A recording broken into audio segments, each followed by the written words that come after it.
This is Boadu TV. Truth and integrity.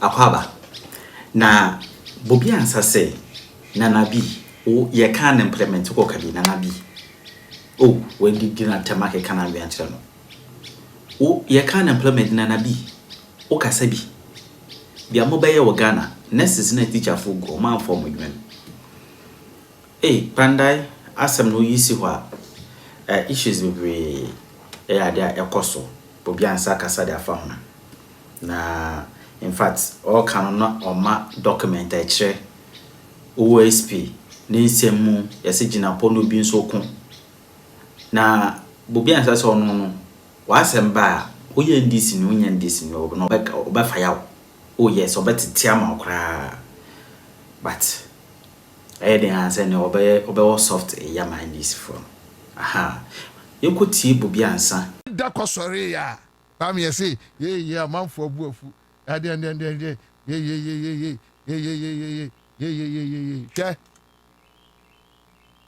Ghana ni bia wo temi awia ntemi ye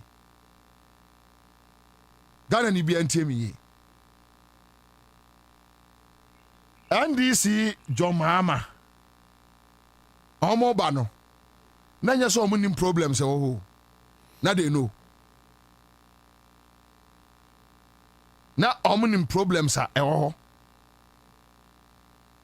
Now they are aware the unemployment rate. And I know JM can say me there. Once a Ghana force for no man who say Ghana done a construction site ma enyo omo. Yeah, Kwame. Bebia befe bia asen. And there's so much sending kakra.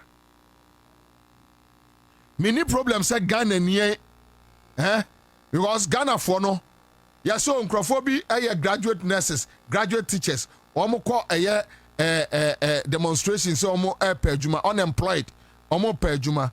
You sabita frache, what radio so na didi sa for na tema. Na onim nyansa. Wonim nyansa because akola no abre en wako school. Right? E dia bedru baby a wadru no. Oya Ghana ni o deserve so obusa adwuma. And NDC government appreciate it. The president and his team, they appreciate it. And they are working on it. Enti enye sabi wamo kasi eni adwuma o na sem ene ha me bobie. Na kwame ye ka na enkrofo bi so ho na enkrofo bi amobrafo bi akromfo bi a sankanye se eye democracy mu ne ye wa enke binum ke du numa duonu enka yamse komko ne ya ka na omo ka bi ya ka hwase ya ka unemployment asema na NPP no obi tise na bi aka ne ko ayirum seta monfa chami awie empanifo amutie me. I'm so sorry, but this foolish boy NPP national organizer, this stupid boy ya ka unemployment anu o ka bi ya ka na kodu ya ka bi ya ka na NPP communicator 8 years wanya adwuma anya da na ono na o ka bi 8 years so na anya adwuma omo committee na omo ko say aye na mo amfa ya adwuma na afwa enka wa ban 8 years ko afu adwuma na say nurses any teachers graduates unemployed graduates esu no na de omo di sikaye na omo di sikaye to e-levy party NPP na ye kaga na asema na NPP ni baba be kabi NDC aban ni abre ene unemployed for kasa hwe kwaya ye de o man ne be fa so a na NPP ni anosini na okwa enkwan ni bi ahwe kwa metimi import abo hwe wahu kwa me meka NPP for asemo a na Ghana for ntemase NPP for akatra ye say ena enkokwa nketenkete no ena sese die enkokwa nketenkete no yese omu import na akokọ so ye import akokọ Hwɛ sɛ ɔmo import ɛboɔ. Ɔmo de ɛboɔ na ɔmo import o. So ɛboɔ na ɔmo import. Hwɛ sɛ ɔmo import ɛboɔ. 47 ani asɛe. Kɔkɔ adidi n'ani. Brother. Yeah, wait, Agric Ministry new. Agric Ministry in you. Wenum Emre 8 years. NPP 8 years. Ediema boye di hama afi de no mo ne market women competition. Why na ne niema bo efo. Ama afi de Agric Ministry no mo so ton aduane eya ema wo mo odwom makola kwase adwaso malamata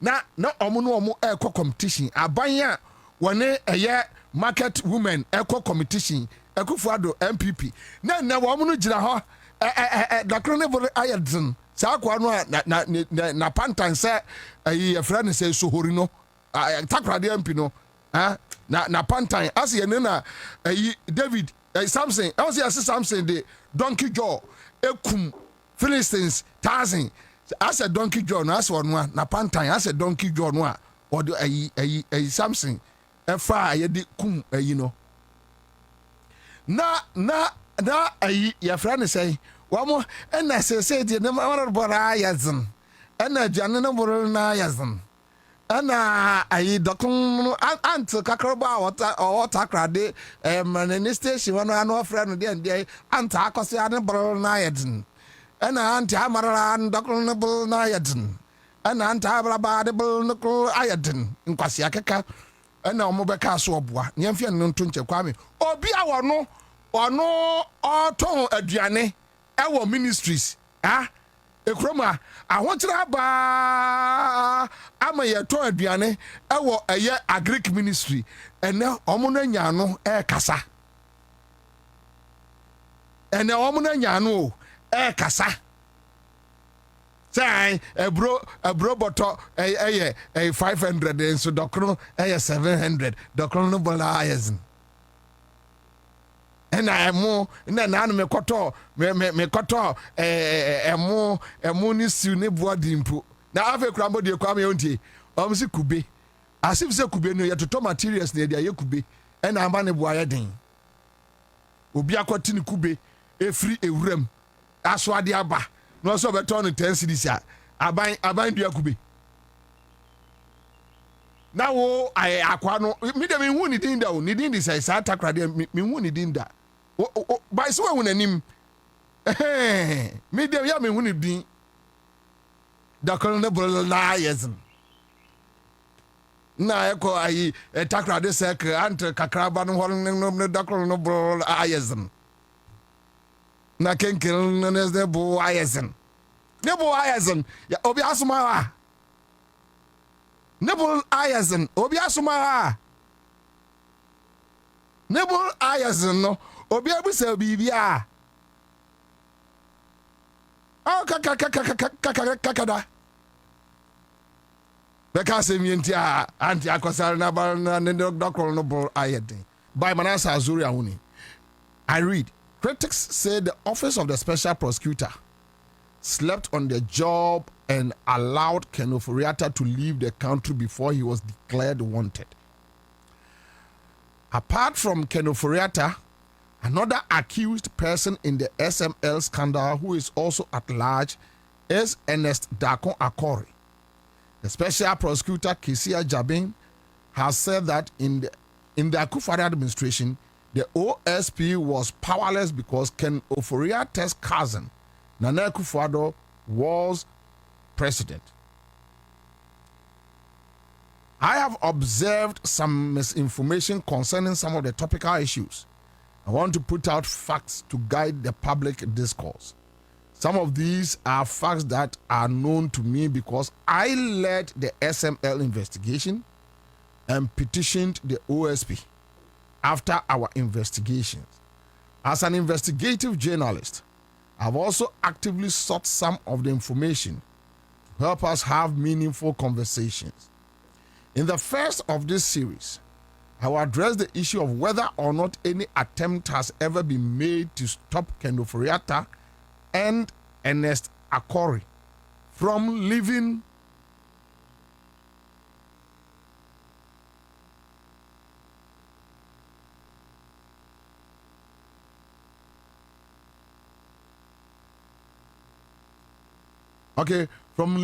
Ghana or arrest them should they attempt to sneak in.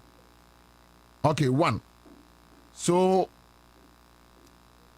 Manasseh says, I have run checks with my sources in security services in the past and current administration, specifically the Ghana Immigration Service, the National Security and the National Intelligence Bureau, formerly BNI. I have also cross-checked with my sources at the OSP, and here are the facts I gathered.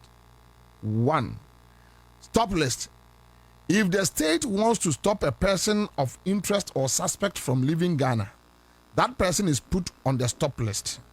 The institution wanting to stop the person, according to my sources, often writes to the National Security Secretariat. The National Security Secretariat will then write to the Ghana Immigration Service and the National Intelligence Bureau, formerly BNI.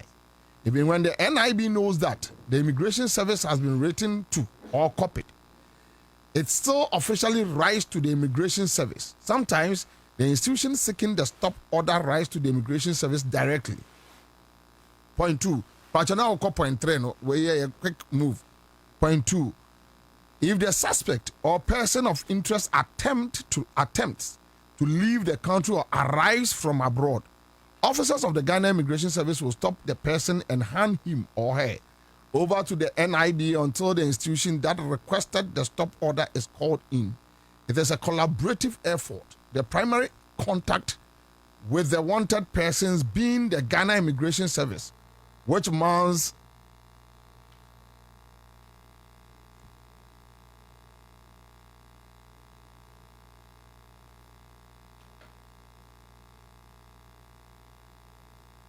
anyway, so let me do the point 3. Don't worry your head.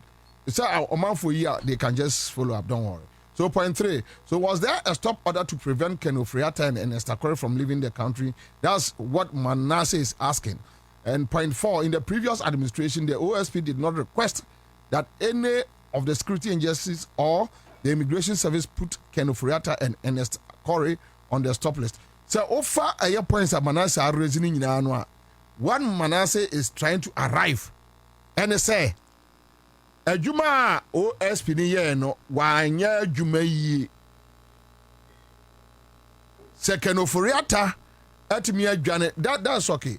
Keno Foriata atimi adwane afri Ghana. Ernest Akori also atimi adwane afri Ghana. And I think Ernest Akori dey no just recently. It is a sanipa we mi enu atimi adwane afri Ghana.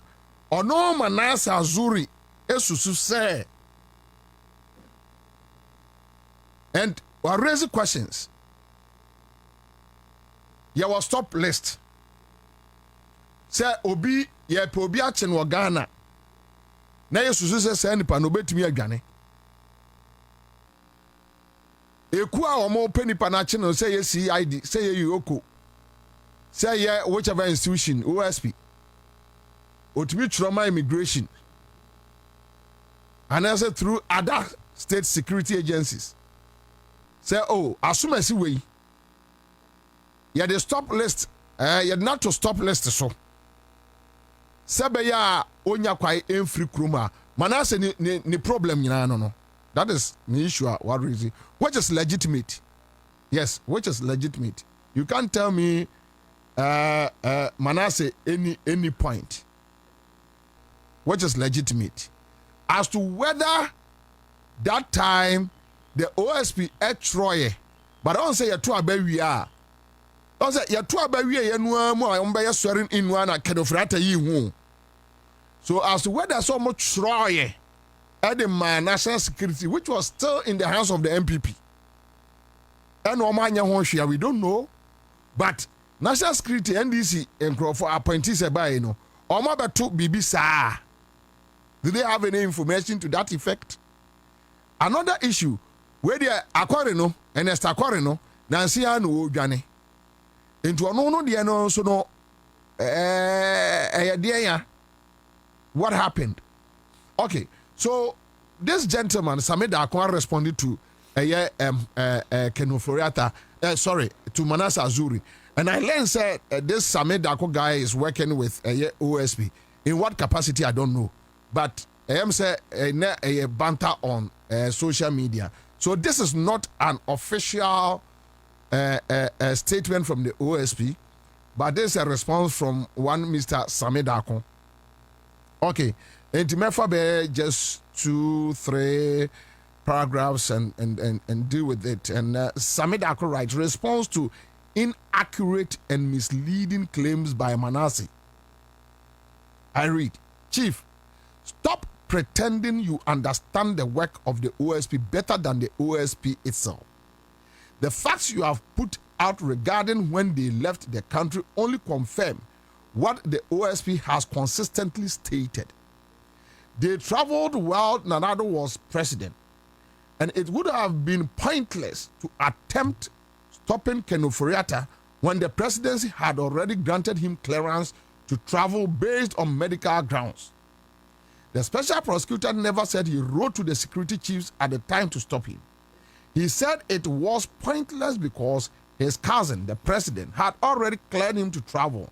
And he had also written to the incoming chief of staff stating that anytime he was needed, they should invite him and he will return. In any case, the heads of institutions at the time had refused to cooperate with the OSP on several occasions. Your argument about the travel stop list is immaterial. This matter involves an extradition process, which is fundamentally different from the routine stop list mechanism. We are working to bring them back. You are speaking as though the issue is about preventing them from leaving. Trust the OSP when it says that Kenoforiata and Ernest Akore will not be able to sneak into Ghana under any circumstance. They are under constant watch, and if they attempt to re-entry, law enforcement will intercept them. Okay, so all right. Somebody says Veronica says, "Bobie, I think Samed Akon is a research officer for OSP." Okay, all right, that's fine. That's okay. So let's be clear. This is Samed Akon here. During the previous administration, it was the heads of certain institutions who were accused of non-cooperation, not the institutions themselves. Those individuals are no longer in office. And let me repeat, your petition, in reference to Manasseh Azuri's petition, which we are grateful for, stated that the perpetrators intended to grant SML about $100 million over 5 years. However, the OSP investigations revealed that the actual intended amount exceeded $2.7 billion. The OSP has done a solid job so far and has already placed the suspect before the court. Our focus now is on prosecution while simultaneously working with the Attorney General, the Central Authority, on extradition. This is our priority, Chief. All right, so this is Samed Akon. Samed Akon, person Kenyina no NSA. And I think Samed Akuja Bakum. Manasseh Azuri mentioned two people, Kenoforiata and Ernest Akore. Kenoforiata ni Ernest Akore and free krom ha eda baako. You understand? Kenoforiata and Ernest Akore no. Samed Akon omo and free e krom ha eda baako. We know time your friend say Kenoforiata free krom ha.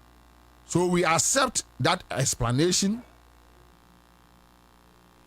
I'll contact the current chief of staff today to find out if indeed Kenoforiata trauma and say anytime be omuhiani biano obeba, and whether the current chief of staff, Dr. Julius Debra, are taking any step to remind Kenoforiata say, "Oh, kono, let us say na ademayen." And as would do so. So you only one issue, one aspect. The other issue is an Americano. Samed Akon just mentioned a Kenoforiata issue, but I think that with Ernest Akore, he became silent because Ernest Akore, Kwame said, means Nyamia, Ernest Akore free Ghana has say, and Chebia. Right? Ernest Akore, Akore, or free Ghana, yes, who are Ghana, say need 2 months. If you can check, you can cross check. Say, Metisu Sudia, and you're not Sameda Kon Edia Cheme, Semetia on Fan Cheme. But we know that Ernest Akore free Ghana. Na NDC and they full control. So if Sameda Akon ne first explanation is anything to go by. Eric Ompong says Sameda Akon can say both uswa. Then it's a lie. And you both. Ernest Akore just left this country.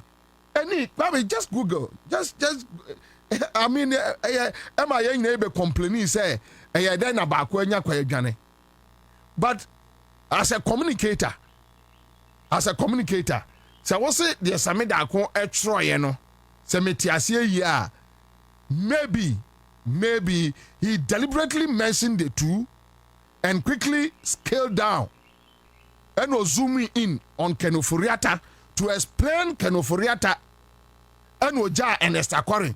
How Ernest Akore, because we're explaining say Kenoforiata if you mind wemu or throw letter ma current chief of staff.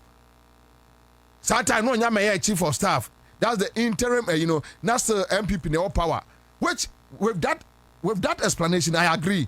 Even with the national security, NPP was controlling the national security. Before that, in Sokrano, that presidency, Akleno, Akufo-Addo was still in power. So those explanations make sense. Trust me, it makes sense. What about Ernest Akore? Ernest Akore no yare. Ono so no kwahwe no yare. Why no chro man no? So let us get it right. Let us get it right. Common yedi. Ye nyina no we want to help find solution to the way proye ketesa ase ene onkrono ese adore o man no ye nyina ye pese ye find a way and deal with it. So enye se obia baby amemu problem kakra was Sameda Akon a statement and as a communicator I have interviewed people. Him Sameda Akon, I think if you'll be the guy I know Joy FM. Me know ya kola no ba Joy. Obeto me na me wa Sempa FM e multimedia. So we all worked in one building. Right? So say Sameda Akon no aminim no dia o sebe obese bi aminu aketwa. Right? As a communicator Sameda Magine etoto ho a because he touched on the two, then he scaled down on Kenoforiata without mentioning an Akore issue again. And there's a big, gap there. I'm not going to say that a little bit gray. But you're fair on tour. So this is Manas Azuri issues of Warrezi, and this is Yenya Sameda Akon. And so a counter response on Facebook. But Asami on this whole Kenoforiata saga, that I think Ghanaians should avert their minds to it. And some bakum yunu mebusa. Kwame, why Kenoforiata cases near so involved no? Why patch of fatu amame? Now Kwame, cases near yasi Kenoforiata ye involved no? Kwame, as a producer, why you adwuma we ache? Kwame, enyo nwanwa say only SML. Your friend say,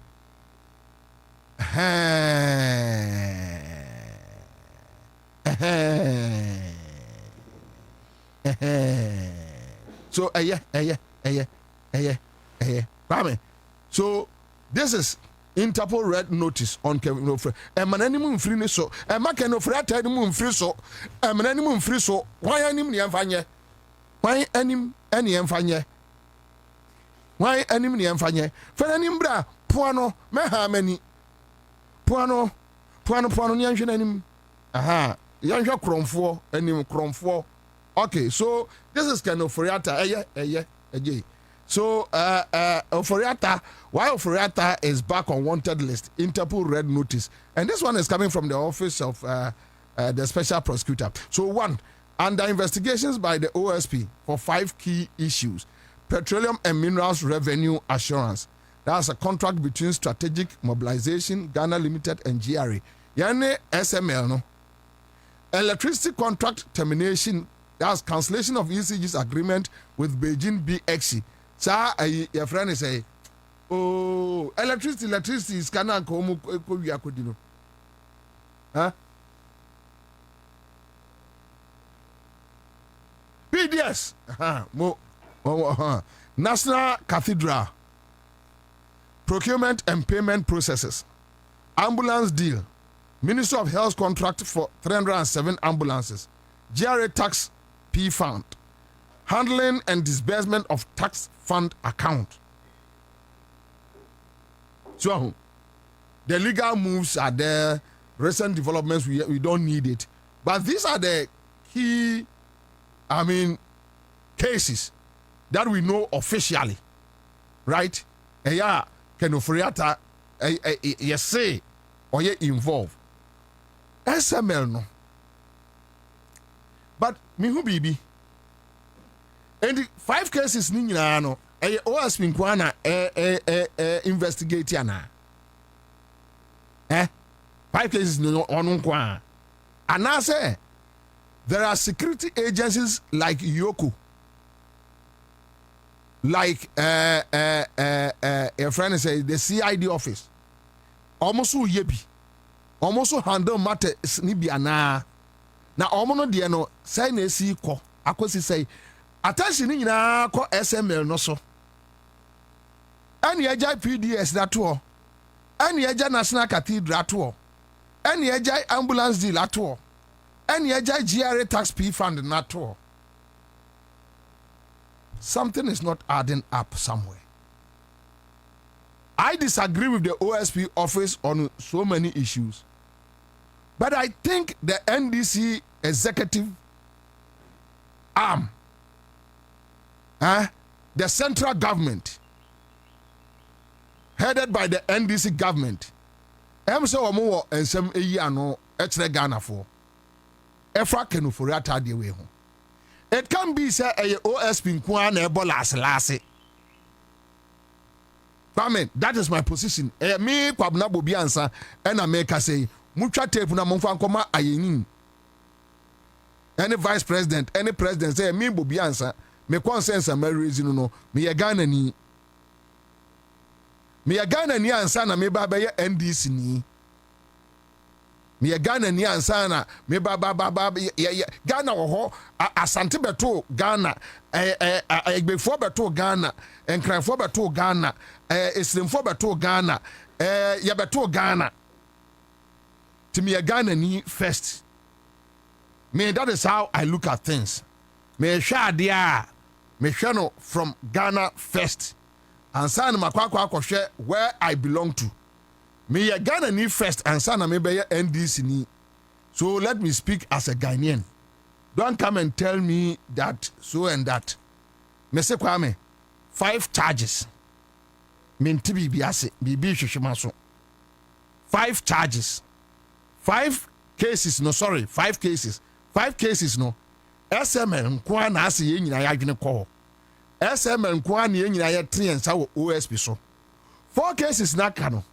Is it true say any state institutions security institutions ni bi almost so your investigations akosi saying ana kwa memeboa ambulance yani yanka na nsanya na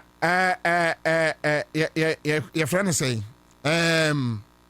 cathedral no na nsanya na ho asem PA1 and ase akoda and once me PA and say obi de call court right over a year funds sika a call a year cathedral animu whether say parliament approve ye mensanka fu a friend saying judgment no ready ye but enyumere obi so the judgment ni bebre me any petition no a nipa kwan petition ye no and the whole issue a woman say yane de ayenin ebeka say AG attorney general ebeka kire say with parliamentary approval there is nothing wrong with the cathedral funds. Amount for cassetia ayenin, which I think is unfair. It's unfair because Bami, the issue about the cathedral is not whether parliament approved the monies or not. One, Ghana for concern about a ESR project was that it was needless, useless, waste of taxpayers' money. The Chatu Okrane say they used that cathedral to siphon money. You bet me approve sika of parliament. No be a trouble until we are. And yes, sir. So those who were, going against the attorney general, me said who be na uni anotano. Na woka be but me where I stand. But I will get the full petition and read it and find out. Say yanon kwa na nipa no e de court. Right? So you don't know that. But Kwame, the point is, can it be sent to 5 cases, 4 akanin yinano still OSP nsem. And that's attorney general also no ebu on nsem, ebu oyoko nsem, but maybe kululu bia kwasuntin they are not able to tell us. Yeah, Kwame, me can say we. And the presidency should listen to me very well. Oman hwe ya ensembe piepie. Say Mr. President anhwe ya. Eniema ebe pie ewo kanofori atasem we mu no. Bro, me Bobie, I have been advocating say OSP office no wa muntum pam no twa no. But eniema yet any de yehu any the kind of things we are reading. Enya public o. The things we are reading on the quiet no. One share ya a pia bontin boom and akatona brose. Yeah, can ofrata sum krofo afidie adu akiri. Yes. Was sum krofo afidie adu akiri. Eje boom a one share ya any amanfo be advocate say yantoto central government num. Na Ghana ye ni ye ho so. Period. Because a man for a reason why the call a post a kotuaba. A man for a reason why for 8 years we stood behind John Mahama. And yes, any near Jumayo. And yes, I mean, Bobie, and I mean, John Mahama, we near Sabon and Ma and a bush of phone a befilio, one befilia chemi. Now ye are aware. But some of us be not on minor direction or air corner. Now you slow my a future. And that is why we fought with everything. Intini ya de ye kra ye sunsum ye bibia to see musa no say enye JMPO enye NDC we won't allow anybody to run the country like this.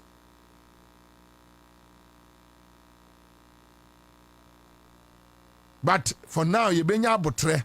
Me question is say cases for akano. NDC aban betimi ama updates. And answer nyina no ye no so ye OSP ntiem fanhye no. Say SML no ne ani abrewo because can of that issues no more than the SML. Identity the SML no kwa na gina ho saa. For that can I for the investigations no. Why are they not updating us? Why are they not saying anything? Aya here for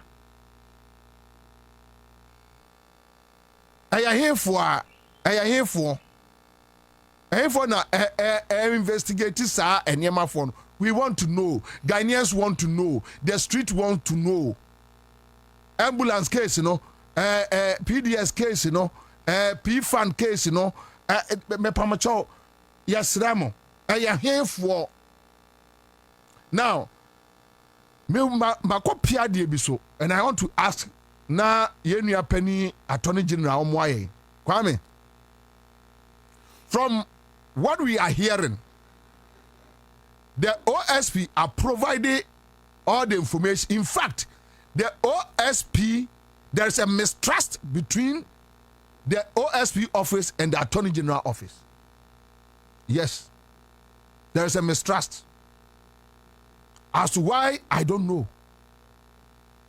But the yet to say, OSP office no, one also what documents be, or one near maybe shishaw. A year from AG office. Any other conversations. And I AG no say one also who OSP no. But according to sources, no, not they were friends. Ya kwa se baako nim baako. Obia nim ni yonko. Ana is either say baako nim baako. Ana ase oya sro oya. Ana ase oya hu oya. Ana ase o sha baako nim baako. Baby ade na keka kono. Because Kwame efiri nra ya na yo. Amanfo na yo. Efiri nra amanfo na he. Nyame mpangu. Se eba so obi beso NDC abamu di ahwefom a me Bobie enyamea. But ebia na minim baabi e be firi aba. Maka me ye Ghana ni first ansa na me be ya NDC ni. Me ye Ghana ni first ansa na me be ya NDC ni. I don't have any problem with Yedim Bobie ba mummy and Kaya Nuntumi. I don't have any problem. Ubu amani ya wasem Bobie dia mama ne ben bebre Debiano. Let's do what is right. As on kwana or integrity. Me integrity. Me wakwaya me faso di me boni. But me boni ya midino mindin tia state. Me integrity ba kokra. Yes, but me ni boni ya midino mindin dia entia state. Me ditia mi amini pedua. Ya ndi anya wasem. Mini pedua ne enye state dia. Me boni ya midino me ditia mi amini pedua. But so who di boni tia state I have a problem. Ma deso am de nam wiase nyina e ma Bobie Ansah mama ne me ham de ma ne nyina chiri wan kakra sa asem ni nyina no. But en America no se obi be so ade num di ahwefom a e bia na anya me kwabna na anya me so da awrade ma ne mpare me da na bia ne anim ba bia e be firi aba. Because and me must say OSP and I think the Attorney General ono mining Kasabio yebesre no ono mining Kasabio. We want to understand, is it true say OSP the information na no so ope e wo ken ho no OSP no e the akoma no because OSP office ne say Attorney General say ohia investigative docket. When docket in the so OSP me met me aka esisu dua OSP so won fa ma ayeni ni ne emfa ma ne chana. I'm telling you.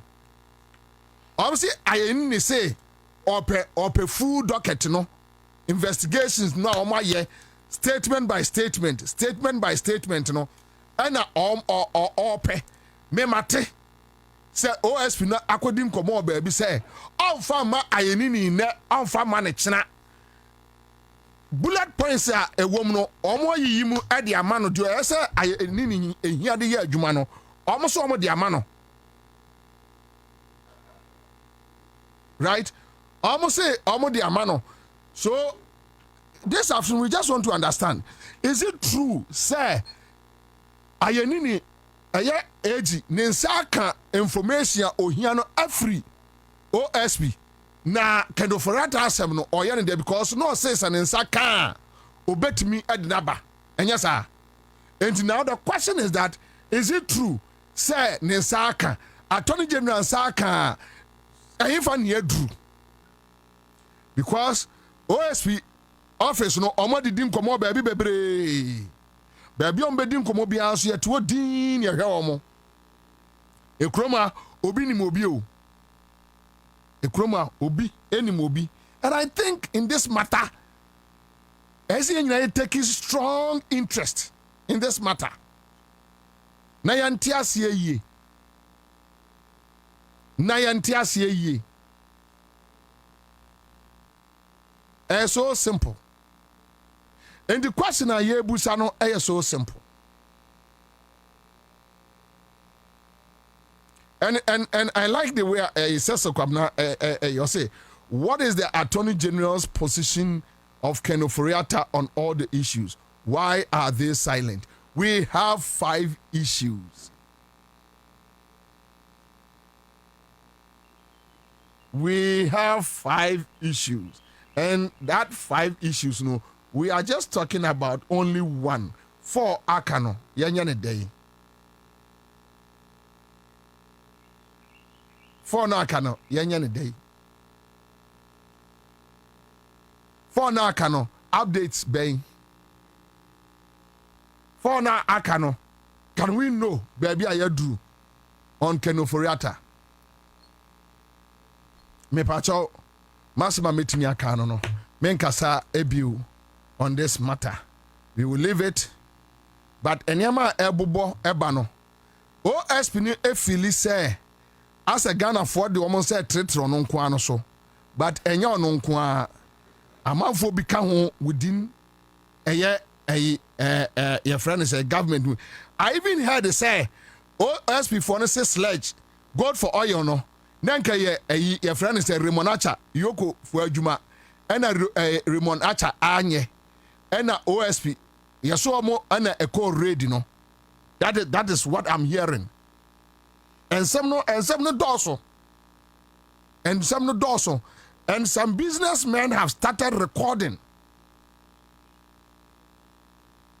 enti mini Raymond Acha said they now so ye journalist now nim recording no kai won so obi nim recording chen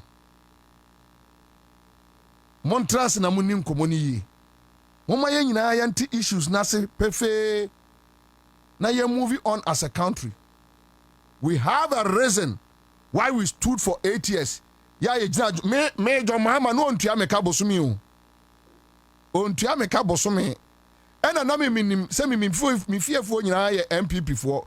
NDC ma power emo mo nkwa appoint me fie nipa bia. Makase me busuani wom. Ena na minim se asantefo nọọsụ wọ NDC mu enti ọmọ mbenya positions na asantefo nọọsụ na makobu akọsere ni bibi na manya bi but now I don't care about NPP because NPP is a criminal organization but na me wọ GDS giving the country back to John Mahama as a person and NDC yeah safe some of us your inspiration idea driving yen ema for 8 years the ye ko mu nyina wa abrabum no we stood behind John Mahama and NDC 24/7 it's not say na ye nim say ye nkwase adwuma ne ye yawe we knew it we knew but me enya nkwase adwuma ma me because samre enka me $10 ebi abeye 20 cities and I say 25 cities. Samre no enka minim baby o my way nka adru. Kaminim fuel prices samre baby adru. Enti me oka chance ma yen kwase adwuma, me yen kwase adwuma. At least I have saved the country. Now if we have been able to save the country ya wo ade ba kwa CSI to aso. Ade CSI to aso is to safeguard the well-being of this country. Ese so on my way mu ejira wo pintin. Ni anwena se pintin. We can do all the infrastructure works. We can do everything. Mama omanfo nya idea say corruption abaye adwadie ya politicians edi. One day of Ankwakwa ne expressway no you wake up one day na nkola de atuo gina kwan no mu awia ade a wo se wo watimi ayere wo ho aye infrastructure no one day bibi besi Ghana ama ni nyina say ni asia background zero. Because we are not ready to allow some few people to enjoy, to steal us. Now kwaya say we kata we achi, now we are kata we achi.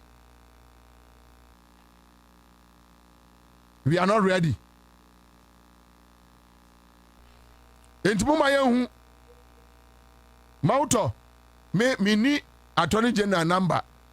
Eya na ya mo se me ben ho me pacho, but we a public discourse.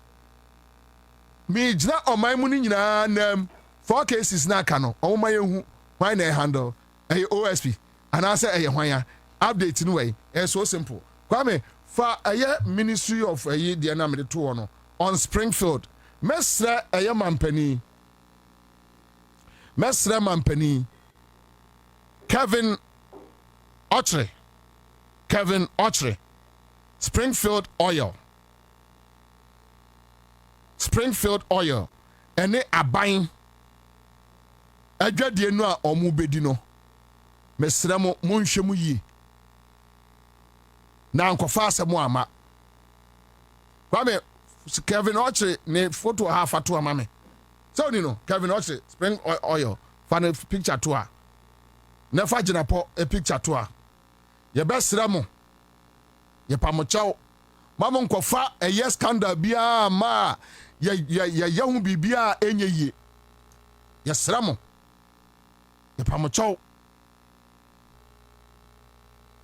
Now Ghana for Springfield oil no eye obi a ye friend Kevin Ochre eye o mampani kufo faase ni office wo dwulu ha ona na nse mote ya ye say Dubai authorities echi no ani mu nsem bebre ho no enye me masem me ho no Bobie Ansah enye me masem.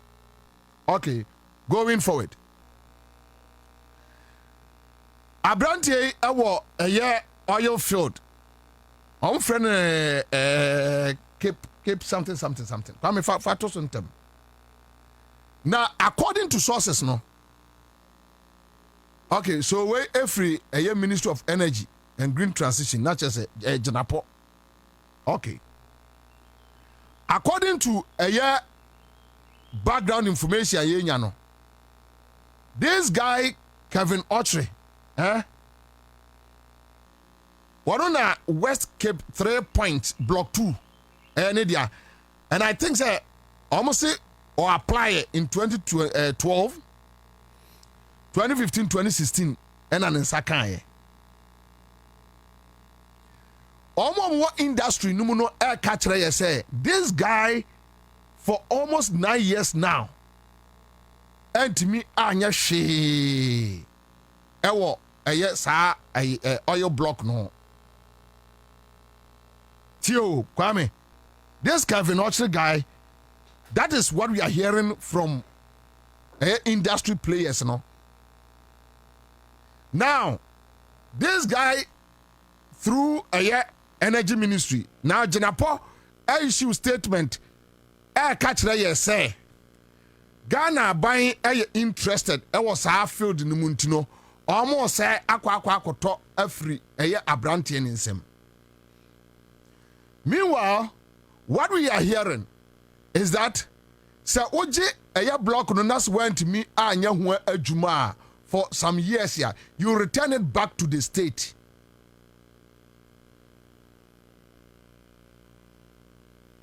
Say Jinapo say, Oma kofa consultants, any whatever, transactional advisors, Omo any Kevin Ochre no be trase. Na Ghana baya kwa akoto oil block no Abrante we free Ghana ban ho no omo ho ka onye ho hwe ye so sika se e ka wa boye kwa akotua na ya je ye friend say oil block no afri ni nsem and the ebinom kan say ye free money and agida no mo kwa akoche yempe yempene ton yempene noa yempe japa di bia omo ntrase no omo hwemu ye na omo emekirekire mu nkire Ghana fo before it's too late. Yempe bia. For now, mo bia sobo. But the amount for ka, and some of us we strongly feel that this is a scandal cooking. This letter from Energy Ministry a scandal e kukuba. Na edi asembeba. They should sit down. Niya yenya explanation fairly. But industry players need say your friend say Kevin Otre any jinaponom and a person kabum a short change Ghana. We don't want to believe it. All that we want near simple. Jinapo mumra bont munchre fine. Se Ghana for nyina we don't have any problem.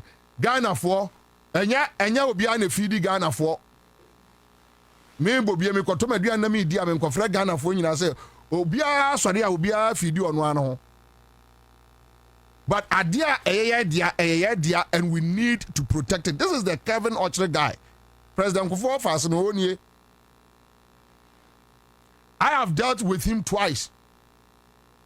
But I'm not ready to talk about it because it's too personal. But I think say yenu ajinapo minister yebesre no.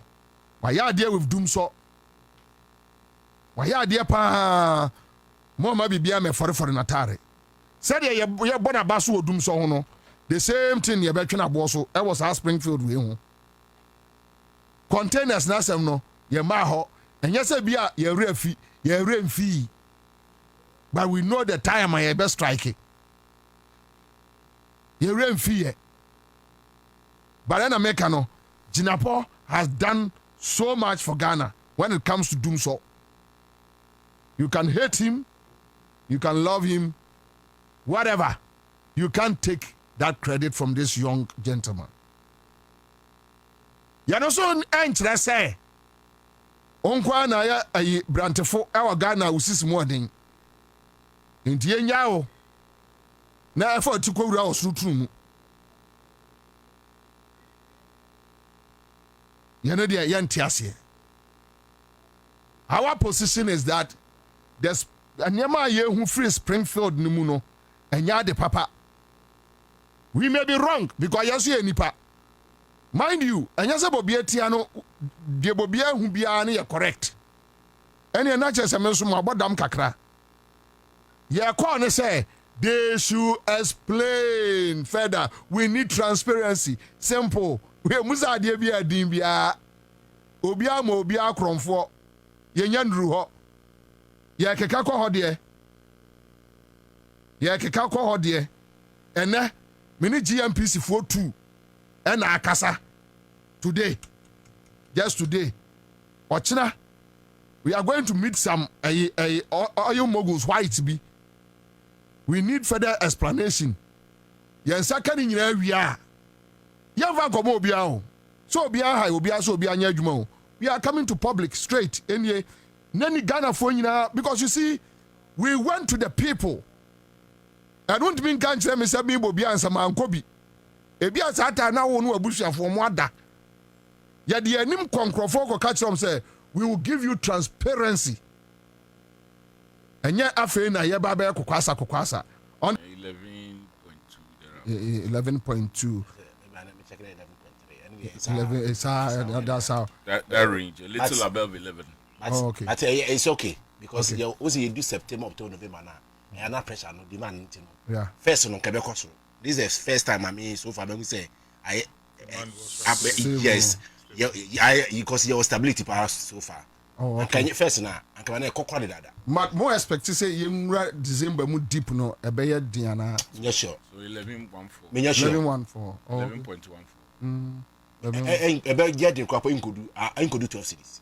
Because you know ya can man we Okay, I can't turn. I can't turn and I go na egusu ba egusu ba o say so all of Tonya mana and I o pesika gidi na pressure na beto so he say ya ko ni mani na wi Etina China say no hwe Canton Fair na edu be na unya flight kwa nko China flight nyina sign That was I think last month or last month. But on the China so be call holidays January enti niama ni dia wo mpese be san so yes so no Kwa na be kwa kofa ba to niama oni wi aso man food oto niama no so obetu afrit what I say enti se niama ni ba you still need money to pay for it enti aso dollar ni dia we dey ha ebe kokakra. Anyway, so I think ebenya very the movement no wo bet uhwe a movement no ye yet too much say in fact panic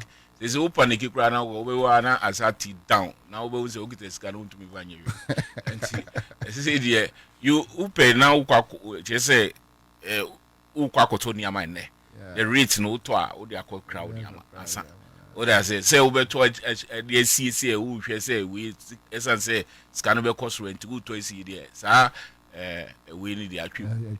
Anyway, so let me start with Mr. Samuel Agri, Executive Secretary, Food and Beverage Association of Ghana. Omo dia no na omo manufacture no ha. Yes sir. So but Chief say Mami Nika Musa food and beverages moniema ne bo aba forma ana akosoro. Thank you very much. But on my microphone. Okay. That's it. You better say, Nemana Bafo, when I say BB, Jinan Honey. But we share from February. I must admit, we're the first people to cut down prices, even when official reduction and by the Pacho. Me pacho, Mamimbusa de food and beverages. This year, Muniama above from and I say Kosro. Above. My examples. Above from my examples. Okay. It might be this is 20-liter gallon. Used to be around 750. 650 is 700. In the Oko market, we are lucky at 300, 350. If I know or use microphone. No, na ubenya sir. The price no share. Above from pa. BBT say mo anka beton 180. Rice. Yeah. I'll beton 250, 300. It be crowd 450. In the work the highest ubenya crowd is around 450 and 480. And one anka beton is one anka beton around 700. Okay. So one then. Okay. And now we should be BBT say other staples. If I know wheat needs any manner, the bonus about from flour, account about from sugar, or about from sugar. We are lucky clubbing before 100 cities out better per bag. You know, what about beans? Beans no, and no, bibrina locally produced, and it be so a friend is from Mali. And I be from Burkina and its areas na Eban. Nti no say no price no ayana was look reduction in share them proper reduction. I don't think Eban with other. And no say no, on say no in large quantities. So nti no kakra na beba na besan. Then we have to rely on the one that is coming across the borders. So on there. Because into me in proper storage. And ma into me and carry on. Say be ko hinima aka say ye wo mo betumi aton no china. Ti e bana say aton na san. Bi ti say nkatie. And so e bana say san na san e say e hwe na free amano ne ban e across the borders. But bi ti say ebro. Say we share price and then farmers na gaza be catch us more price aye dey more say omonton a bag of 450 so before nka benya no around 800 700 e be 1005 it me turn sa ebo no but we share bibi to say bro I be process e dey akọ mbori akoye dog anka wo come market say hu say ebro ne bo na aba form na nka dok no so bo no eba form se ko ye ko do ebi 7 cities ebi 5 cities e da ho gina wa sa komo no na ehwo na me so ba ade no nti wo hwe the cost of inflation and obi beka say aden nema bo aba form inflation aba form aba single digit ye kwa ko do around 5% ye do hono wanka at least baby you do na so nka wo hu reflection no cost of purchase so ade no but nema makan na no bebre na imported and local reference and production and that is where the problem is nti no behwe nema free farm gate eba na beka say ade na ebro ye di aye ye ton komo aye no bo no e wo so wo hwe bibi ti say mo local rice ne bo no and imported almost the same adent na local rice ne bo no emba for listen say the way I market here there na the trend they follow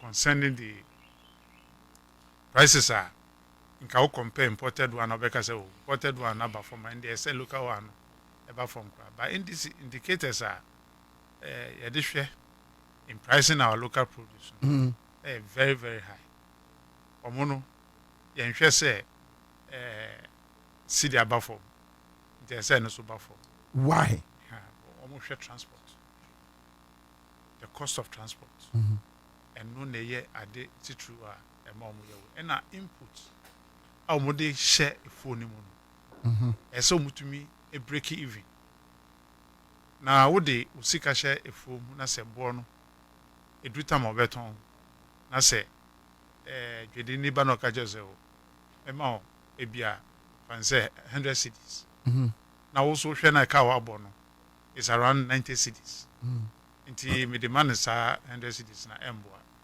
nti no ese me ko be 120 na 130 pasane ma ni na eba forma nka obem se government ankasa bitumi aka se price am de be ma money untumi ton ni say esan say price ono edama ono wa any calculation about transfer calculations be hu say o ton say a obenya ho fa so nti ye ma ho kwan ma nkofo entumi ton ni say na obeton so and I need na switch na say ye need price control but eba ne form ne ma dia nka ebusu a na say ye mpese middlemen ebe kwa create problem uncle agree baby I am one to say so you use indicators emma ye local produce and one aseng ye kofa aduane ba eboa omoje and now for young fans say 1 year we are doing a little bit lower fuel prices semi-intra okay you know one indicator me ordinary guy ne mebusa say adentina ene aban ayire no ho ema fuel bo ekɔ from na cars so charge higher why if that is the situation another indicator ebia enema ayede ebo afu eyo now government is giving out free fertilizer which I think I'm right. Yeah, I'm not lying. 100%. Okay. So, so the question is if I buy Emma free fertilizer, Emma and no buy a bar, why is it that still almost air tone a year and no buy a body? At least as a layman, I'll ask these questions. Until we share the space of 10 months, November. Yes. Until the Mefan said 10 months, a year time about we by 11, you know, they order for 1 month in the chair. 10 months. Into be a year harvest beyond between February, ABC, August, and now October, and harvest our single harvest our and your double. So hard then. Into a very bit difficult if I never be. Into we share or more can transport. Nka emri ya nkomutumi aha yes I have it. Obehwe say aban input or the ma wo. I say to me reflect in the pricing. But it will not reflect because at the time aban will take you over. There may be bri ho no mo a when you anya ma go for. So hard there no.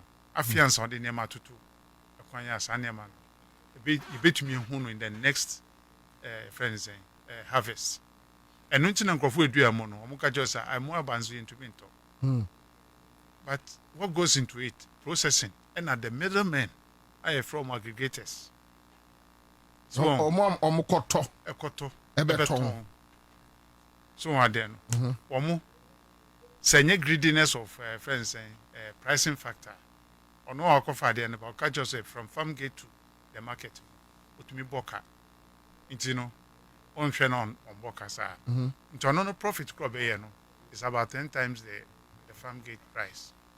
I see. So aden no because okofa bibi settlement to the bar o farmer no who say o produce what tomatoes it looks so fresh within 2 days 3 days 4 days tomato no be better this side no be better tomatoes the cost of movement from the farm gate to the market obedru no na nema ni bi start say nti afi no be hwe ne pricing factor ontumi hwe na onto nema ni ngu so to me increase the price na afi otumi recover at least say any profit in kra ni investment no be no nti sometimes we could do more won say yes tomatoes ebu so for a ton tomatoes no be ka just say embu ye omo na determine prices how it's supposed to go but sana say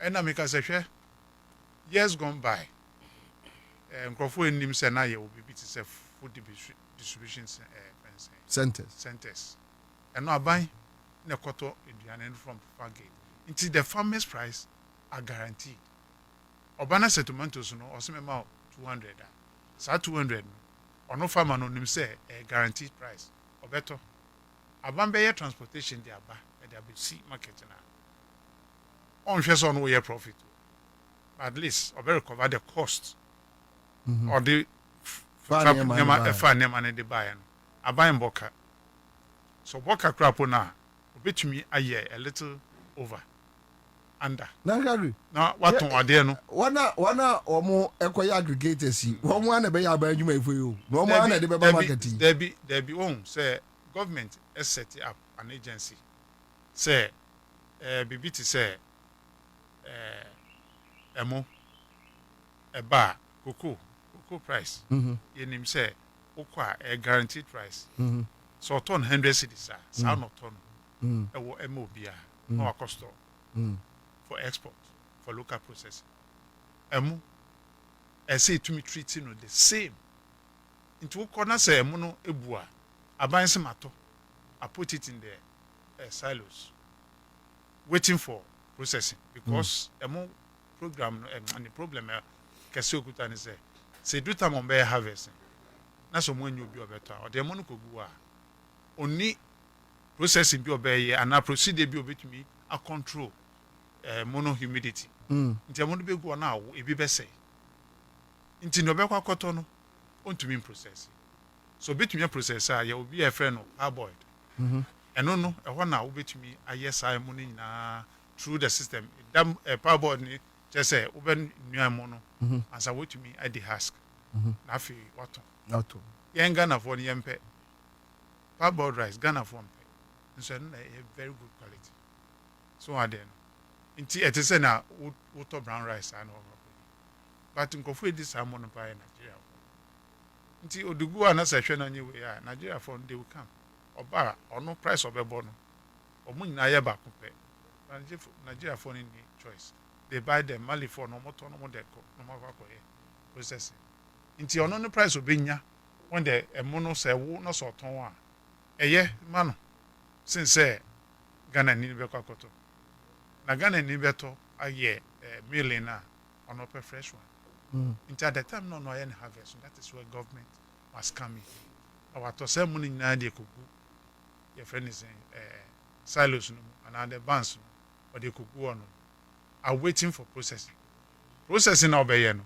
and no chance of food security until the time we will process the amount about market so that time now the next harvest are ready 3 months and 4 months 6 months are ready until and also be kwakoto oto you release the old one into the market now you know stability I enter the price never aggregator na oba beto emu na fiwa na say wo de ma enkrofo mo ye commodity exchange ya omo price no omo fix no fixed price nti omo ton a obi antumi nkoto emu no enye the way open but sisi ano it to me baggy local rice as imported rice because the only time obi mu say emu no the taste there different they say one year emu no na ama nsuo no aba because local rice no be na into me wo the way I pese wo.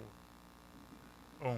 So yes, and Yamna Street so.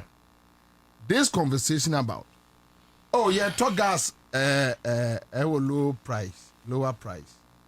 Bro wa waka. Mumbo wa waka. Oil wa waka. The bo dollar ni ade no krampo de obi kan ye mo brofo yi ebi amfie mienu kra na ye dollar ni ye hu bi da enti ya na ye nkomo ye de sebe me sorry edu abonten a ma me to TZ 10 cedis ma me enam no ene obi me kwa me de ibi sende o obi sende me nantwie ti ya 500 Ghana ni podua ni nyina 1000 omate so eye cow meat enso mintimi nto eye cow meat no 10 cedis and 2 aduane so ni di ema memen so hu that is a big argument we share obi no make it that argument no what will be your response? A bit difficult because ono nemo jina so can say e kan ni na inflation but one say inflation e ba I say to me I reflect with you and I say to me reflect wo nyama na yeto edwom nyama na yeto enye se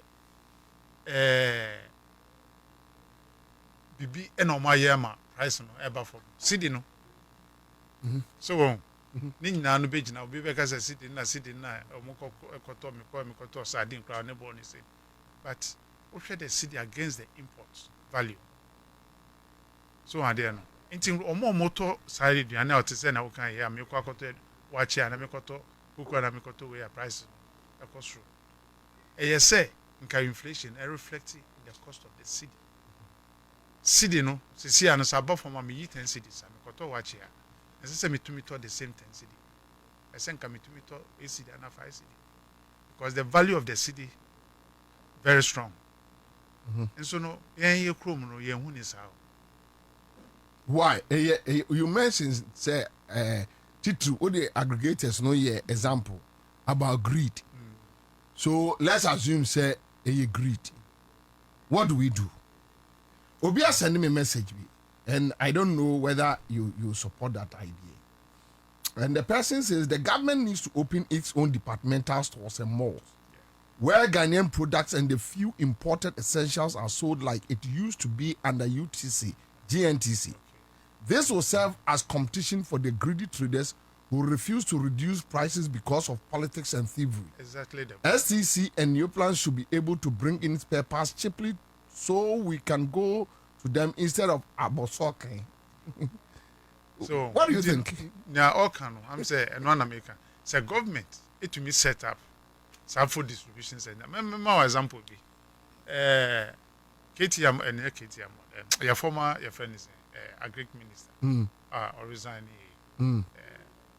also Usafi Edu baby na say but they all bebree this body into me to brother o yes body anyway no man crofo ko sisa body no at the farm gate no the big minister of agric no turn cheap obi akoto obi so are there no one day wonder as to how government did it it's up to them. But enana me can say, say farmer no there should be a guaranteed price for them. Omunu say they me ton at least me first one inti me aton. No bet me aton. You don't wait for the aggregators to come in. Government and kasa and say you bet me atobi. Then it becomes a competition between the friends and government buyers. And because government buy autonomy man body or the bar. Abubroshia, Kanisha, Ashama, anywhere or set up baby a honor a government where you can walk in and buy. It is a meme kofa aggregator and as a middleman kofa but they are not the bar. Not so no turn 200 cities. Now call government store no better on 180 and 150. I better go there and buy. Until no known to me better on 200 be more. If you over better one, or more the real value of the products. Or better support as seen your government at home. So I there no because competition a be key.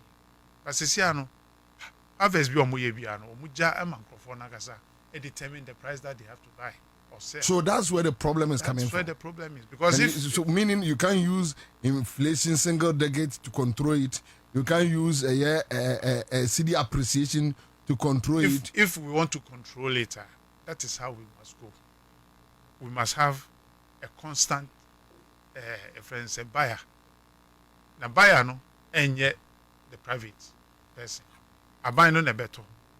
Me kwa buy your friends saying facility when you say na here ton on makokoto. And no say sa man ko farmer hono koto ade na on cheat system. On can say me memo 10 cedi na me ton na memo 5 cedi there be. 10 cedi is on no name because fertilizer or the amount free. Other inputs or the amount free. Into wo ye no na me pese wo tumi ye na wonya mfa so.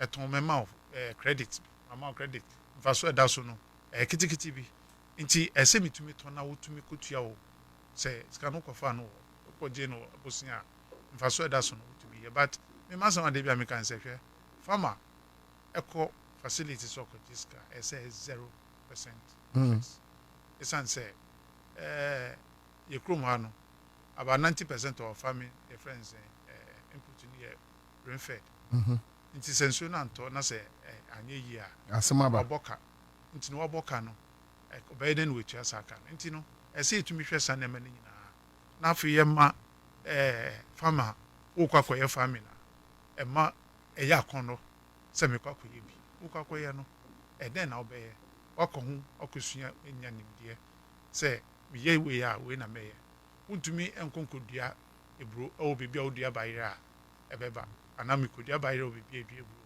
awokodua wo nsembo ba ne nema ho no nti no wonya saa nimdie na ukoye farming na wonim se ochena awobi your friend is saying menya ehun faso so na no na wo de ba no beka say na 24-hour economy I can the whole market is food processing agro processing e be hwe say enema be na edu e betumi process almost everything okro e betumi aye ho adwuma garden eggs e betumi aye ho adwuma that's a bit preserve ni na e betumi preserve processing e wo mu miensa e bi ni say obekan canning e bi so obeye dehydration e bi also a obe exporting fresh intino e say ye hwe dehydration and no preserve wa it goes for more than 3-4 years sa nema na wa dehydrate sa net here and na obe process wa kan mo no so e bi correct to me for a year and a half and also no bet me I export until these are the areas that we need to look at until you can say you be agro processing na e say nya guaranteed friends and raw materials e bet me use one bibia ye be produce bia e bet me a process I'll process it. Okay, so Francis Ajiguya says, let us look at this at things this way. We have never experienced downward trend of these things this way for a long time, and because of that, Ghanaians are finding it very difficult to adjust to the current trend, and that's another thing. I think, as over the weekend, someone launched some processing. I think it's a meat processing factory. Many flashy will be so much. Just check my here. My member Eric Amo Akwaba. Na men call Uncle Amamoso. Amamo. So we have free beverages. Guta. Me shada busa Uncle Agri. A very straight question. Guta. Enyema Moncroft for Eton. Yatete so.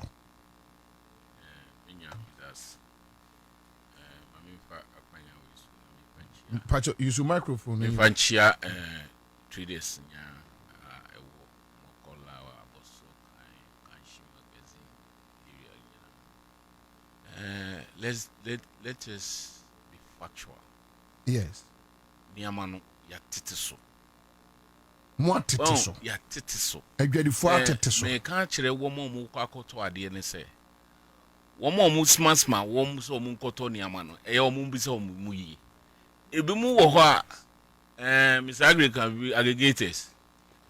Aggregators no aba bibia nkofo bibire onim se niama no yeto ni se ni boss man so nkoto ade okokra o se o boss sa receipt ye ma receipt a eya numbers wo receipt no so enti eya mu yemfrɛ ni check because niama no uba me sector say musical instruments ya tete so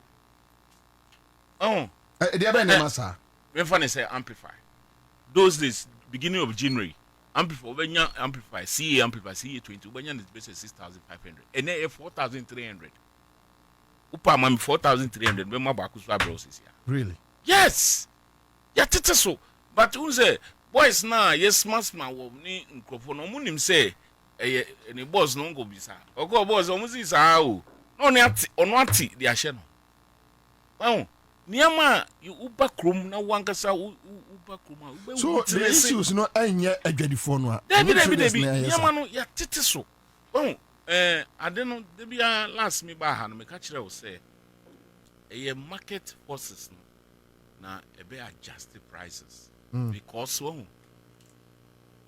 meme di biaba me friend say January 14.7 dollar rate within the next month no dollar number from obisu di biaba obeye ni costing obeye ni pricing ni nyina oye wie a ni die no ebeba form a chain me amedi buy a emra dollar na ye 14.7 enti no se me say me twen no no aton ni de awie ansa na mate so ato ubetran wo de no uti wa na wasan de bi uma ba because unnim ni size of the capital ena market no so enye nko a se phone say ya enye nko a na woton obi so ton bi ena customer no so right say obeye window shopping enti ofiha no akobisa ofriha no akobisa enti bebi a na sika no beso no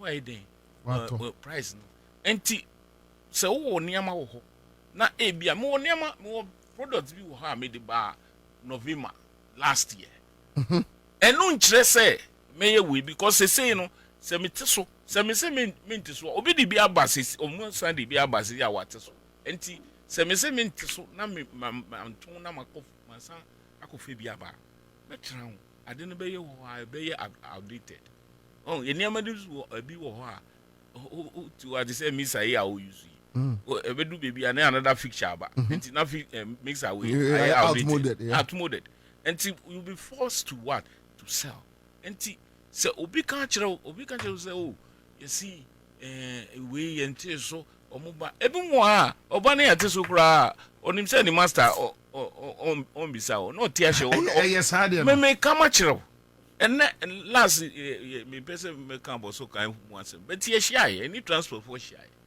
ye bon komo ye nyina ehun se ye won krofo medem bi wo mu a omo na omo se ade no enti ye hye se so koto ade na load the shop a wo koto ade no telephone number ye ma receipt je hwe receipt no so na fresh na check wo check ya wo be hu se ade no yate so wo pa kroma so de bia me sere se wo wie wa tra ma na che ya tisi krom now the mic no akọ shop by shop and I say occasionally no ubema workers ni bi no makọ we no makọ G price as at today the next month no so no masako no makọ che because me catch what are the reference point but me catch say because me ton bi me ton ade ne bi no me catch say mateso say ne ton no enti so ma me scan sisi a me do kwa me yama say man yama one no be catch him say enti and as I say nyame kra na uko zongoli na usi with your microphone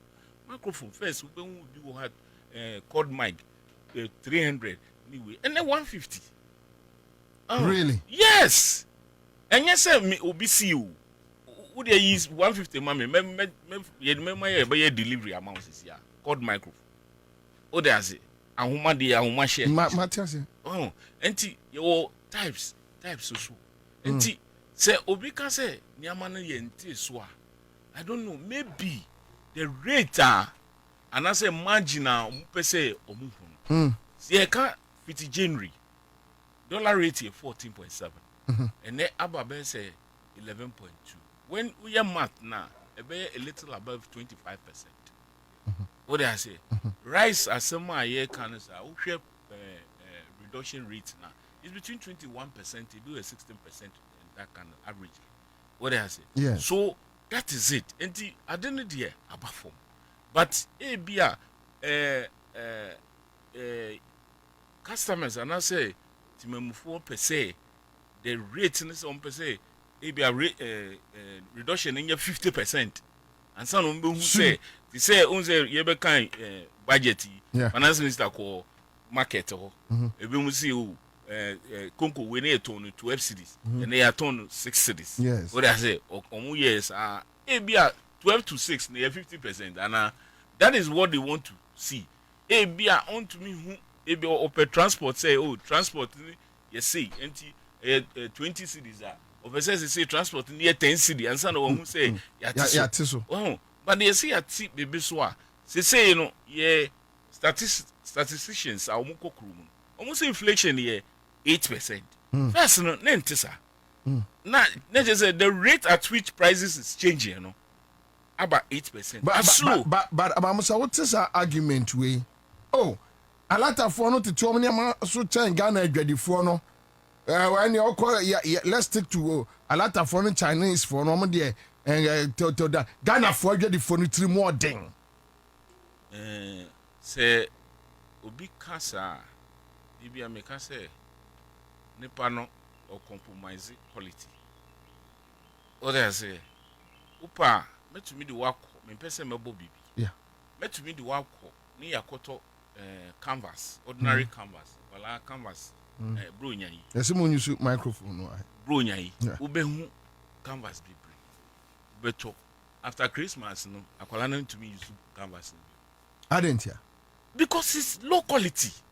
And I also would the price echi. No ko to adibia after Christmas we ban grant to me infant to aso school. What I say? Yes. But Ghanaians they be ameka say me my microphones, me amplifiers, me crossovers, niama me ton. Ma sorry to be. Enti me kwa sorry ho. Enti say me ko self shoddy amplifiers be na me the bar. Meti wan ade na ye twitwitwi ni aga cheze amamuni bi ade gaba yi. Are you getting my point? Next time they will not come to me. But because yensu ye consume niama ni bi no. Who di niama na ba ye were great wo ho.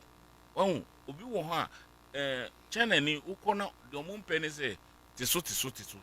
Wo pese o tiso no problem. No problem. Okwa ye de wo si won tiso no embrew. Enti why any great? Enti say you see ye hwe sa we na foreigner ala non Ghanaian oton ade. Odi shekona. Unim niama oton ma. What I say? But me no esan say me ye Ghanaian. Yeah. Me pese ye sika no. De bia ye can say. Enye say foreigners no ye ntumi for mo compete o.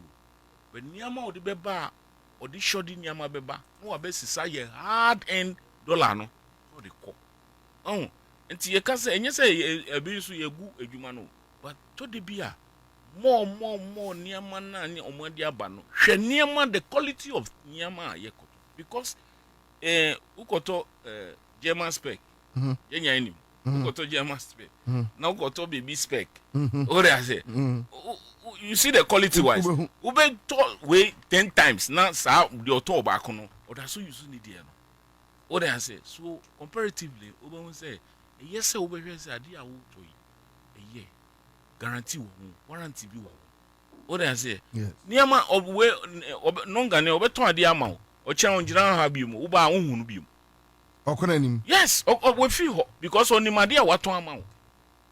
Because also pay fufu. Oh, so the be a ye crown, you can to me back on beto adiana, on the corner and no one sandy aba. Almost receipts so ya say, Adia auto no returnable. On also on show. But Okodi I don't know koya wabano. I feel no she penny for no more be the leaders no. Then no the complaint number. You be caught near coach and ube kuma nipa no hu bi. Oh, enti yeah omuni shops. Omuni shops some janja kwan ho. Ebi mu wo shops. But ube kono so no tricks omudi to ade no. Ghanaians we are not too hard on our people like that too. You what timama yen crofo na yeto niama ni ma. Oh, enti because some back market ho na me person me to the next time what's about me ho. Oh, so background na bibi ni a menya time ama na ma chichire obu wo kro wa beto ade no ni bi. O da say no an say unse yen so no most Ghanaians na yen pem am no ready. Anambwa. What do you go funny about the bow shell free balls? I'm not them. No, what to actually be what to actually be. And sana, if your best and I'm feeling, yeah, catch it. So, go share man, will be who control that. And see, yesterday, Niamano, Yatiso. Say, oh, market now, Niamana, who see Wintiswa, Unia, Timuchi, and Onusu di Biaba. Idea what? And now, wouldn't esiwo wanim that nipa ni bi atete om niema so na ye tom niema no omom tete so no they are not buying it. Me a secretary for Ghana Electronics and Musical Instrument Dealers Association. We call rounds. And I yen so no ye niema no edoso untumi en fa ni nyina items ni nyina ma. Enti ebia me fa ebia microphone American. Microphone we mu types brands people. Enti untumi mfa ni nyina ma. Enti ubetumi akọ unua bi shop mu. No akọ ye no akọ fa obi pe bia because un person customer no beko. Over there say. Yes. Enti beko akọ pe bi. Na me frɛ me say fa we brem no dia brem. Na aton. Over there say. Enti me nim say na wo say wo ton ade because me no ko ton me nim say na ton. Enti nya ade a wo ba de na nim say be say ton 50 a wo see 55 mean to mean Tom. What I say, and to mean fact. But in this situation, do you think say it's worth it for any government to make sure say obednia hold the economy no say be ya enema bo be bafom? Because now it's getting clearer that no matter what the government does, the ordinary Ghanaian just want to do what he or she wants to do. Unless say you are also refusing to take it say yati diamants. And we are all and then one communicator be or see you say na yatis niama economic numbers na ye no say anti niama no so will be forced say trade minister the LIB beko we ne wako price control. Is it visible? And how practicable it is. Ya twemu sa price regime regulation. Ya twemu kra. What I say? I don't know. I don't see it if like enye kasa. What kasa aka? Because we are in a free market. Yes. So you go to town. Na ye ka say you see atiso no. Enye say uti console na chi sa o na ebi obi kan o si o. Me say ye nyana ye nkokrum. Uba ye be mom bebu atra. Na mu di microphone na kokrum abisa. Ubisa ene ya. The following week and I said the following month to beko. Say debi ameka say inflation no kra no. Na me check it say you see inflation na 8% I say we know. The rate at which prices changes. Because Niama ye started said ye so 50 time I turn 85. Last me ba na me say EV speaker ye turn 85. You can say ye to 7,000. And then ye 65. And inflation no me ye hono en working my the figures na working because the thing is coming down. What I say it is not increasing. The rate at which it increases no you see are slow to 8%. But say no ye de no aba form. What I say and I am about enti me bisa me say inflation food basket in kwana. Because other items one way. One way. Enti me bisa se. Yeah. Omo ye indications na omo efa nema bebre. Bibia nti obehu the friend say your data sheet even Okay. dog meat. Bibia ye dibia. Baga. Ye calculating na. Me say the all can me tia se. Ba me twa no ma me wi no. Nti omo te sanema ni nyina go basket na no ka say inflation basket. Na omo aye say we are be food ye be and even the cost of living. Ni nyina omo be nti no mo ka say the cost of the way and yama cost a slow down. So I there no. And eba from no so no. And then I reflective of inflation so. Nyama ye wo edos. Yeah. Is I say basket shock absorber kan. Oh, me agree. Ye the B ye febi. They try to make average. I mean statistics you can't gather all everything. What they say.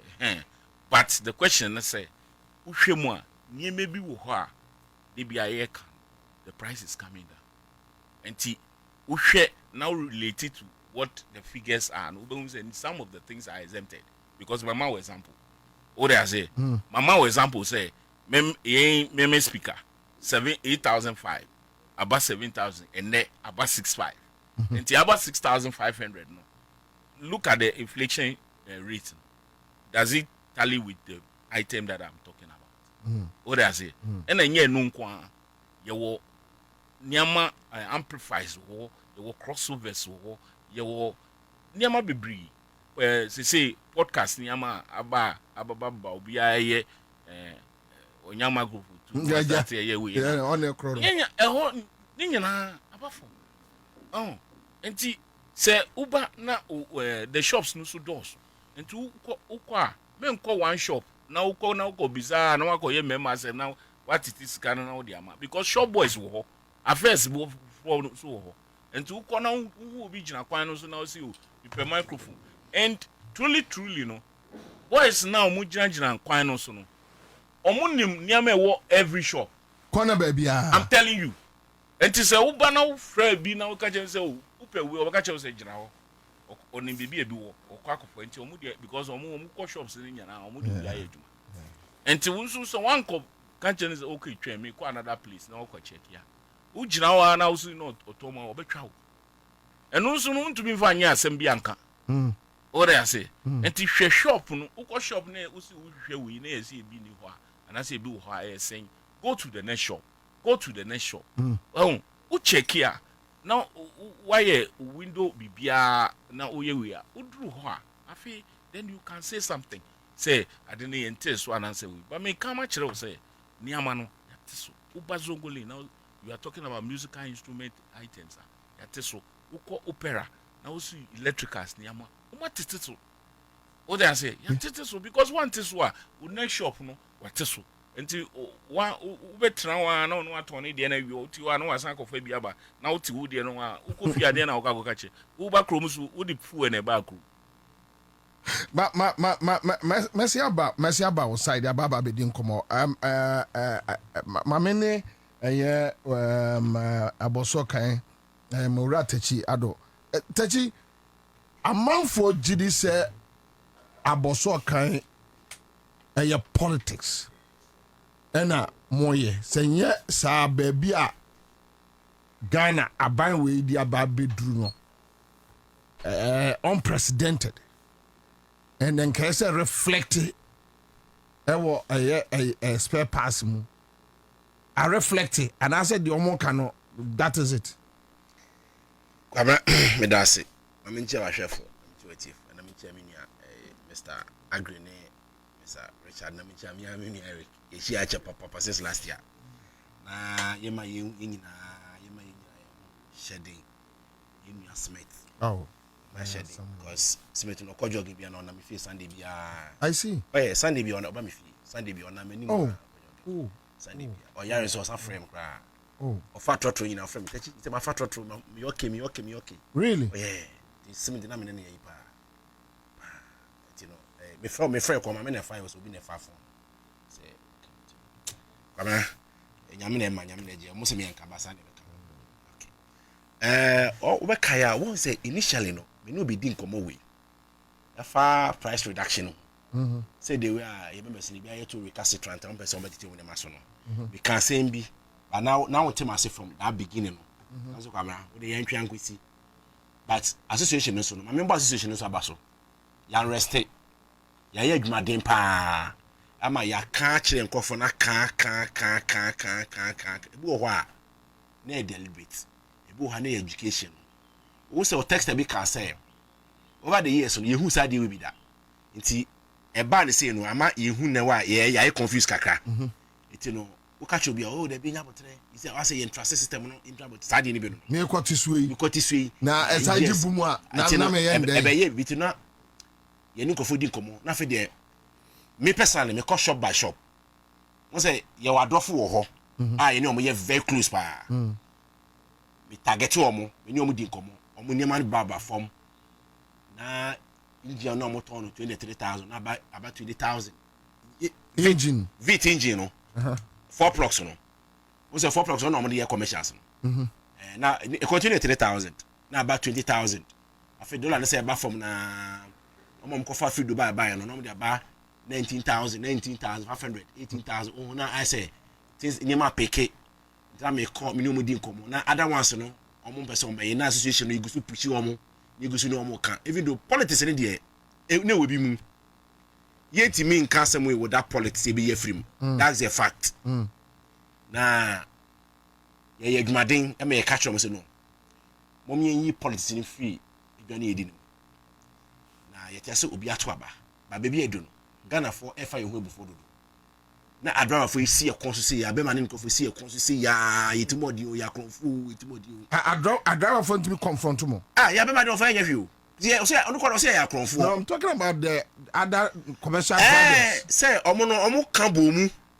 GPRTU through the harvest committed. Anyway. Omo kan bo mu no me ba ko. Wa unu nua be mai. Na say ye dey me se kasa. Eti ya ma toto bi say akrofo no. Sa na ahye aboso kanfo ni bi. No mo say na mo say na say you can say won so kan asem mo me hwe ebo no kakra na fe de bo no sa say den e ba fon kakra kwamna na ma me kan crunch aboso ka adwuma no ye wo second for ho na ye wo brand new for no ho second ye man de metima ka say 60% de bo na ba fom second part no ayi brand new part no I can tell you say 60% de ba fom brand new part na te say sen bi te say de say shock say no na shock bi shock kra no brand now be say 40 say no 40s me ko fa 40s na me ko fa ko brand me say me fa 500 me say support 400 me fa 500 me 400 really because competition aba no 40s nyama no wodi agro ebe bo so wodi agro ebe bo so oko China I'm telling you oko China ekoyi nyama na wa akokoyi nyama no wona be kire how quality how pe oniama no se uko bagani too much ye obama oni ompe kire omo se me peni sei e bia 10 series 10 series quality no dey ba because obo obi shop can say we say oh okay miniska mamento we the same you na o say shocks no obia wo ni quality a ogina so you see Mercedes Benz say uko China uko mo factory ho a omo go machine say catch we from Germany Germany made Germany standard omo ye omo catch you straight so o sika no so a ana sika no so a ona obepe diaba na agitation e koso nyina ye yen adrowa for na second hand na omo to no because nyama na omo yuso no cars omo yuso nyina from Germany and Korea now we are about Japan 5L engine Ghana ye pen manual you see a manual no nya electronics Japan no manual no they see akwa could do $4,000 for her because a manual unya Japan they say e bono aye omono ho awo ho na ufa ma you e na omono just omo ye omo mu script say kofata mo mutimi kraba utimi nye segma no you can't debi akwa ni pa kakra be controlling that market because utimi ono de baso a ohu obeton afa the boarding obe ne gen kofata me no kasewe o hwe bo na engine not on 100,000 or they about 95,000 90,000 kofata yes what it is so because the way any market kono what I say and now share and then madam will be a friend statements I say Okofa you know Highlander the parts you know 2024 model complete part you know shocks front and back as in now what man 35,000 but then can tell unya America unya Highlander no kwan to I see sa Highlander no kwa epema mbofo no kwa to e service no etu America because omo so mo case ne Ford unya to nti ono kwa po demand no kwa wo so nti no demand na che no nti unya to wo bebre oko Germany sa you know friend sepo you know sa sprinter buses no omo ngi no sa electronic CDI no Germany unya betime ti Germany a utimi nya bia be 500 de ba Canada unya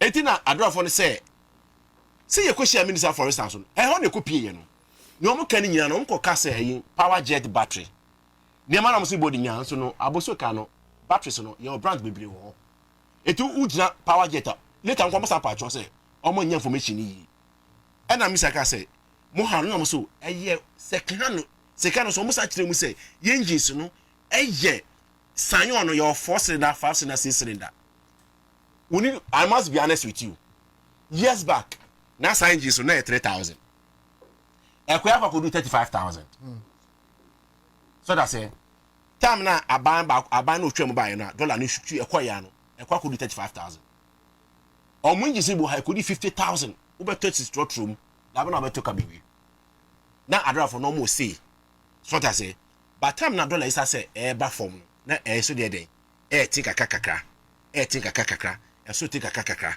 so tika because edu baby no na obi ambe so beti niam so you say makoma ko na ka masem but edu baby na fi o mankasa etiase say omo ye den ya competition ya tight into no mo ye den ya omo nyom shi bia de na Mr. Richard kan no one na beti udi de uniam so so that say na obi ka say mi say o text aka say sa ban on anka spare person na de mra no aba beti na the same thing but aban no we no o hwe Ghana Investment Promotion Center Act na 27 1 na e make it clear o say bojo dwuma no etimam for dia nya ban dia enya ban dia mama also make it clear mo bi ate ase enya do this abeka aba betumi aye but onye because onya is side pe we yin nya fedwuma nim so that say Ghana can do that etin obe employee workers account Oversign employer workers na kan. Debi me person me for na sesem no. But e man anka indigenous o. On say you case obi indigenous. That means ni ma me na pa nyina but obi citizen because obetu aware. They use worry a man say worry nko dia you a citizen. They use non-Ghanaians. Debi ba me che also oka debi oka indigenous. On say a man anka indigenous citizen because aware betu am citizen. Yes. You say until na policy no say making talk about citizen because meeting wa Nigeria betu about Ghana ni o wa nya wie pe wa wo ma na ye Ghana ni obetumi ya betu abaji store aye segment no you can't stop me ba utimi stop no eti na wa say ho de be se be ko ho ba o kan say aba betumi akra bi aba no na me say aba no oye po bi ye fi business nti onye ba ni aba betumi aye ni say eso otimi ama concessional loans spare parts industry no the only Ghana pay and as spare parts industry no you could see ye compatriots na or outside Ghana ye kwani atom yes you did delegation be 100 it me fi akọ Nigeria every year be a ye 226 participants across the world na you do one man ye pay na ye atom more because ye no ye atom because of say who say spare parts dey here Ghana no as e di agro who do Nigeria na who say spare parts countries in the bar commander who say people are doing business and because of the demand our government no abaning craft papers emma or mass papers industry na nkasa na craft part in ba my government institutions government agencies by hand no government or ma be kraba all say o process papers ni gina this some of the things I say mutimi here eboa about here papers the industry is there okay but say mo fa ye chi na mo amokokra de ba mo wiki papers no and as papers so no so ye one of the Ghana's hard economy a control Ghana economy no aboso kan ye 50,000 members only aboso kan I see yes etino say uyi aboso kan free ma wa ha adwen kokope mai swame mai takwa de kokompe sunyane mai ye friend say home kise mai so that say and they say your fetish be across Ghana obu oton spare parts so fetish be to spare parts etino part no abai on the otimi enka se chinchinachi ba no be kan say mesrem mo hwe and also so no genuinely no so conscious etc writer wa won say dollar na ba form na si na nya hode no wo so we den e say wa just obo no na timam for ne de omo hotom etino obi sa me a so far de and say before na me no be kasa no yema sa kakakakra so far things are changing yema is saba but ye but before I bit me nya full reduction there I think it's just 2026. Really? Yes. Yeah, no message you know be sending me senior Bobie. Well, at the time they need to reduce their prices, they will tell you, oh, we have old stock. And you're turning that $15, $16, $17. So till when? And how can you know that will be a turning old stock away? Take. So it fits into what you just said. Oh, by 2026, no na ebeye yi kakra. How? Old man go there. Say month no. Afina in the way. Kwabra, side we you be down. That was me say. Ye be did bronya September, October, November. Na don let me back from. Ayi Mr. Agrunya wa ha. Mamo Agrunya wa. Sade ye hu me say me boa. Ye hu be say that because they be no you do some month here because of pressure into no. Ayi dollar ne kosoro. It no fear say na Ghana for a testy. Ye enjoy akasa say. Afia say na governance no. Good governance working na. Na because say but you need to say budget on we di no. COVID-19. Eric wa ha. COVID-19 COVID-19.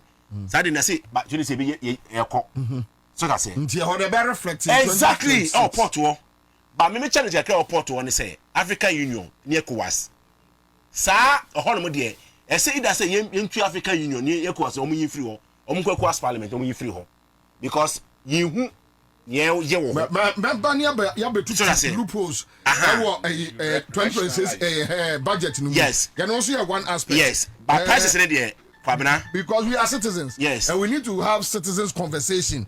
Now the higher no but aboso kind so tell na men ko Eric so near for the emra economy no so in general now obi air complaining mame say even with what you are saying say oh ebinum two or more engine so brand new niema ene de ekeka ho na ebinum so okra na akoye monopoly o say mu woni pa kakra bi wo aboso kan no matter mo numbers no they control everything and they are the people doing that kwaba da bi hwe brand new niema no ho aboso kakra no brand new take over from the home use is a brand new no is obu home use no some brand new store home use niema no eko adentia hwe inconform we collapse o mo ton brand new niema no especially o mo ton engine this engine no obetimi akra this engine ba kwa kosa 50 bo se na 20 smoking na saying omo ton diesel no engines no bebre abofom say unni financial measure untimi nye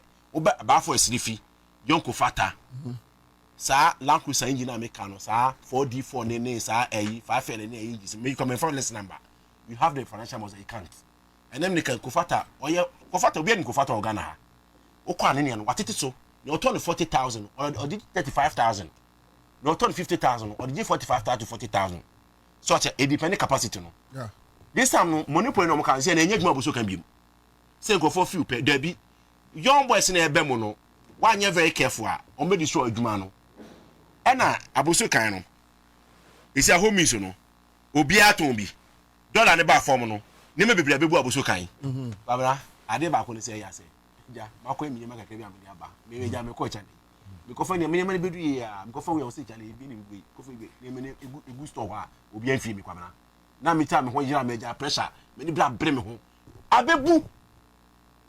abebu omoton on supply 35 cedis 350 e so do mo bi ebu o ka me man 300 bi na man 250 abebu dollar ba for no ne ma na abebu so that it is a one till the oniema so a system na be compare we say so e na ko shop A shop C shop B enye ba for so to ade no ho o ko abuchiri na ko pe oniema to a u di an o ko ha na emu a ko ha o ko na ko pa mi so benya na ni bo no fom na o de aba enye chichira achi na ye ka say go boss no affairs for the from affairs for no mbo abe those people no yet me you move aboso can business mu da even store na kwapo nim say dey maybe ko nim say sha sa first ni no ojan kwan onu nim say data ade de sha me say sha na say me say sha store na kwapo nim da on be che say sha na wayi yet me you move free but the way you attribute to omo no enyom na ye the major problem e wa aboso kan go affairs fund omo nyom yeah system na e wa aboso kan say ya ma na ibuma ya ma adwen say omo de wo ye den ya na omo tia na omeye to say so which means those who have been complaining say politics na moye no they are not wrong. On say politics there on say they be have can say politics there where there is everywhere because t metie Mr. Agri o hwe omo no e sector no mu a the indicators no a o kire ye no me ubusa me a make us say genuine though I may have some genuine questions either but genuine say oh mado me no ba na me do no asante mampon ya asante mampon carrots ne eyi na ye do pa na kakumba ne na sefo mado no awayim kakumba e mani diri they say wa me ya do no awayim sabe ya me de be bankran abeton consumption ewo ebi amampon eye kakra bi di aka no airpro madon toast nipa nim se toast after 4 days 5 days ebe dani nso atiegu so this age se hono no madi enti eja oba ya me ma kentai 400 yo madani ama no nipa no nso no ono ya aggregator no edi bedru eye yemfa se kumasi edwom no afa no obetwa ntwobo to asese ne car lorry fare edi aka ho no double no o he kra no n times 2 times 3 or 1,002 eye contain no these things no emma ebo no so ya den because me meto no kono no every aggregator nsem 800 me nkonko siesie no enum 20 cities na my dey nyam sika enti obviously no me yimienu am o catch us ba 5 cities mienu 10 cities this analysis no we utie eya amamo a omo sector no goro boys intermediaries but me uja me sesi asem nkoto microphone na to be honest me kwa kwesi obi so what the aje wo ni ba bia ebi wo ade nso ye obi a brand it makes sense but mo aboso ka mo de ne de amafo complain say aye politics am said that mo ye which you agree so what is it hold on politics aye also be a text so say politics no moka yeah me say we are text so politics okay date na politics aye oboso kai say me say me what me ma catch over the years say over the years they've accused us on say Mr. Mamo on say good there mo side say no yes so we na aka ho is under us yes so we have fought that thing yes but I say what say sad na ya cake I cake pa say usika ehye wejuma egu o say politics and trading and politics and pricing but he just accepted no I say what's say politics na me say politics there everywhere and na we den ya e should be an adwin ye be should be an adwin hwe kwama aboso kan previously no o hwe election twem 2020 election gap na only 207 this time close to 13,000 what's the dynamics in this aboso kan what is the meaning the meaning is say first na aboso kan two parties of the patriotic party that was a fact and the open pool figures in the chile this is what aboso kan 2024 election no one little difference kakra wo what was the difference no between aboso kan no close to Jefferson between Jefferson and MP no close to 13,000 but 2020 election now you only 207 votes per. So we are talking about the people staying within that catchment area Motua. We are not talking about the people selling. There be aboso kan a spare person resident. Oh okay. So that's it. Aboso kan a resident and spare pass. Spare pass a point adwe kofi. Kofo net wo. I see. No more hini wo. If any abosi the third. I see. Oh yes. Eti wo ka aboso kan won kan hwe. Eti wo kan no just wo ka aboso kan spare pass dealers no.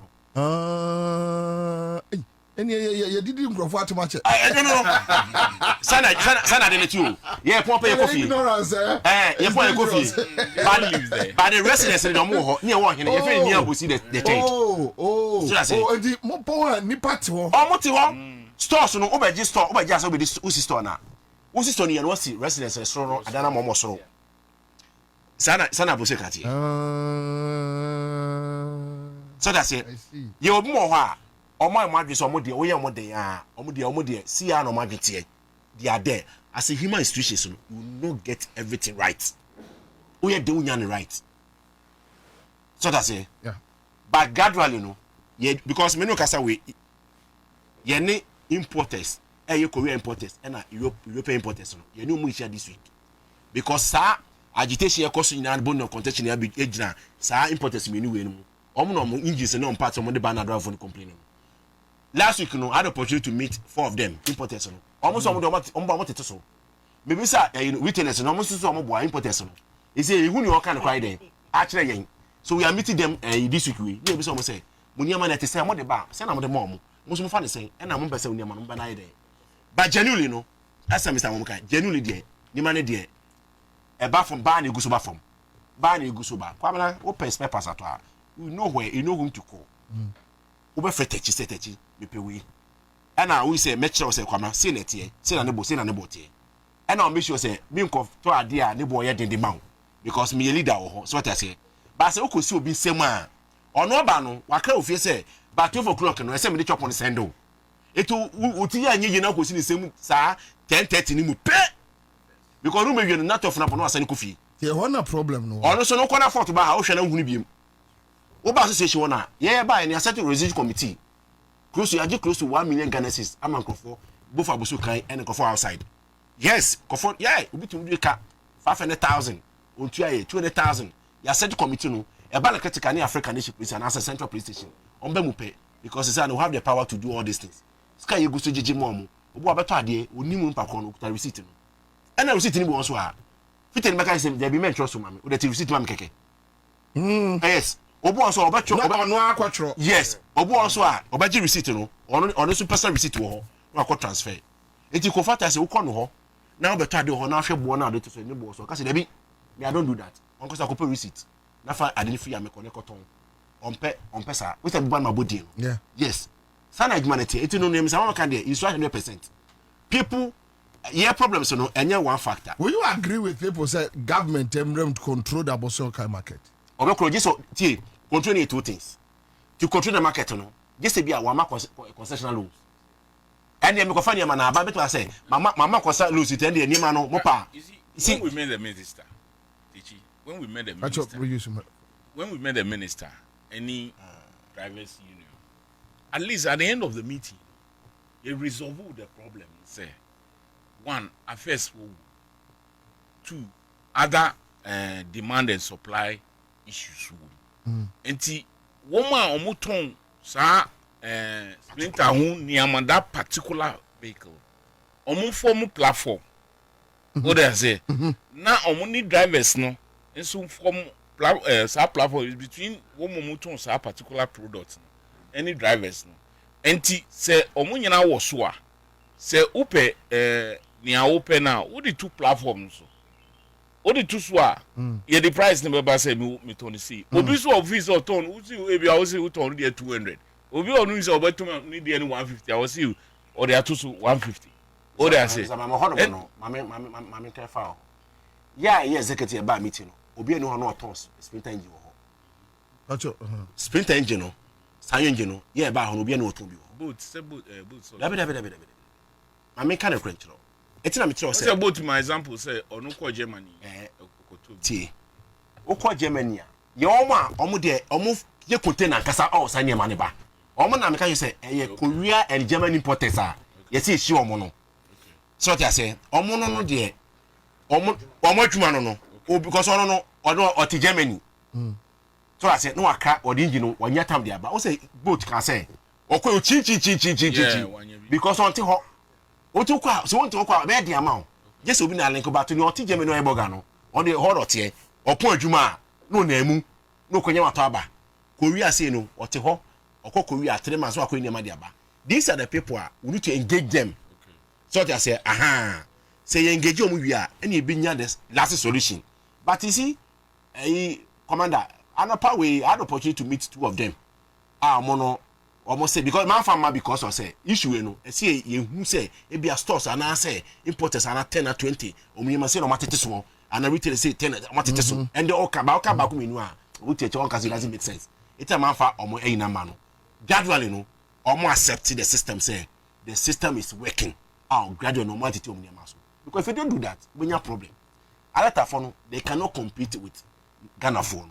We there Ghana for so that say because market na Ghana issues were one we are foreigner with me and be retail business room. It's not there and they who do time no swan because CEO no or no say man be 1 to 2 years or year reforms be you be an authority and kasa. The law has been in the system for 1994. But then I'm an authority. Say Ghana Investment Promotion Center. Yeah. Center authority. Okay, yeah. This time no or yeah amendment in we are. Your authority. You may have some powers to be this time around than before. So the now why and man almost money the baby boy in Santa Quay Cobani for nation yarn. The next 2 years time. Saturday no saying I see of the past. All right, thank you. My main dealing with Eric. Eric, as a freight forwarder, Vice President Mad Transport Forum, and as a freight forwarder, when you hear this issue, we share the current trend in our Niema Bo Ekofom. Do you agree? Good afternoon, Bobie. Good afternoon to Mpeni for Wahina and Wichi for. Yes, I agree. So say I believe about a year or two, Transport Forum for the past 3 years, we've taken it upon ourselves to say there are deliberate things we want. GD say buying a year, a bed what we've always been advocating for stabilized currency exchange rates, and I think we wrote a proposal somewhere last year before election to Abang say what we are looking for government to do, to tell businessmen, to tell us the populace that between January and March, this is the pegged exchange rate within the port. From first quarter rating. As the time is going, the statistical department will look at it and say, adjusting, and a cost run for more. You are now. Possible. I'm coming to a certain point that you understand. Right. Okay. Say to me, sir, the businessman who is doing business, enough preparation, say, make a normal ABCD at the bar within this month or two. I can sell it at this reasonable price, and then it is for proper planning. Now let me just oppose it with Sisia de Ekosi.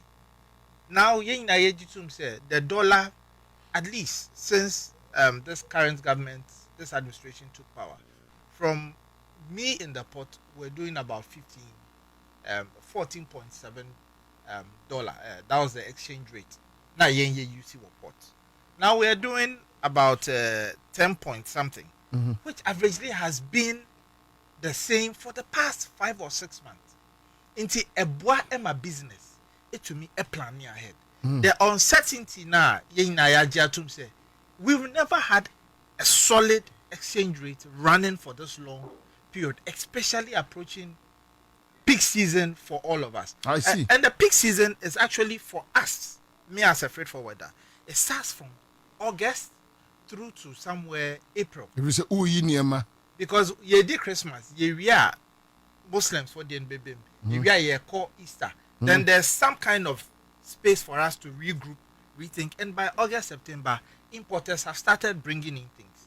Into Mijitum say based on what we have, just stabilize exchange rates. And I guess on Wednesday when I had a discussion with Freya, I told you, I'm an import. I'm a freight forwarder.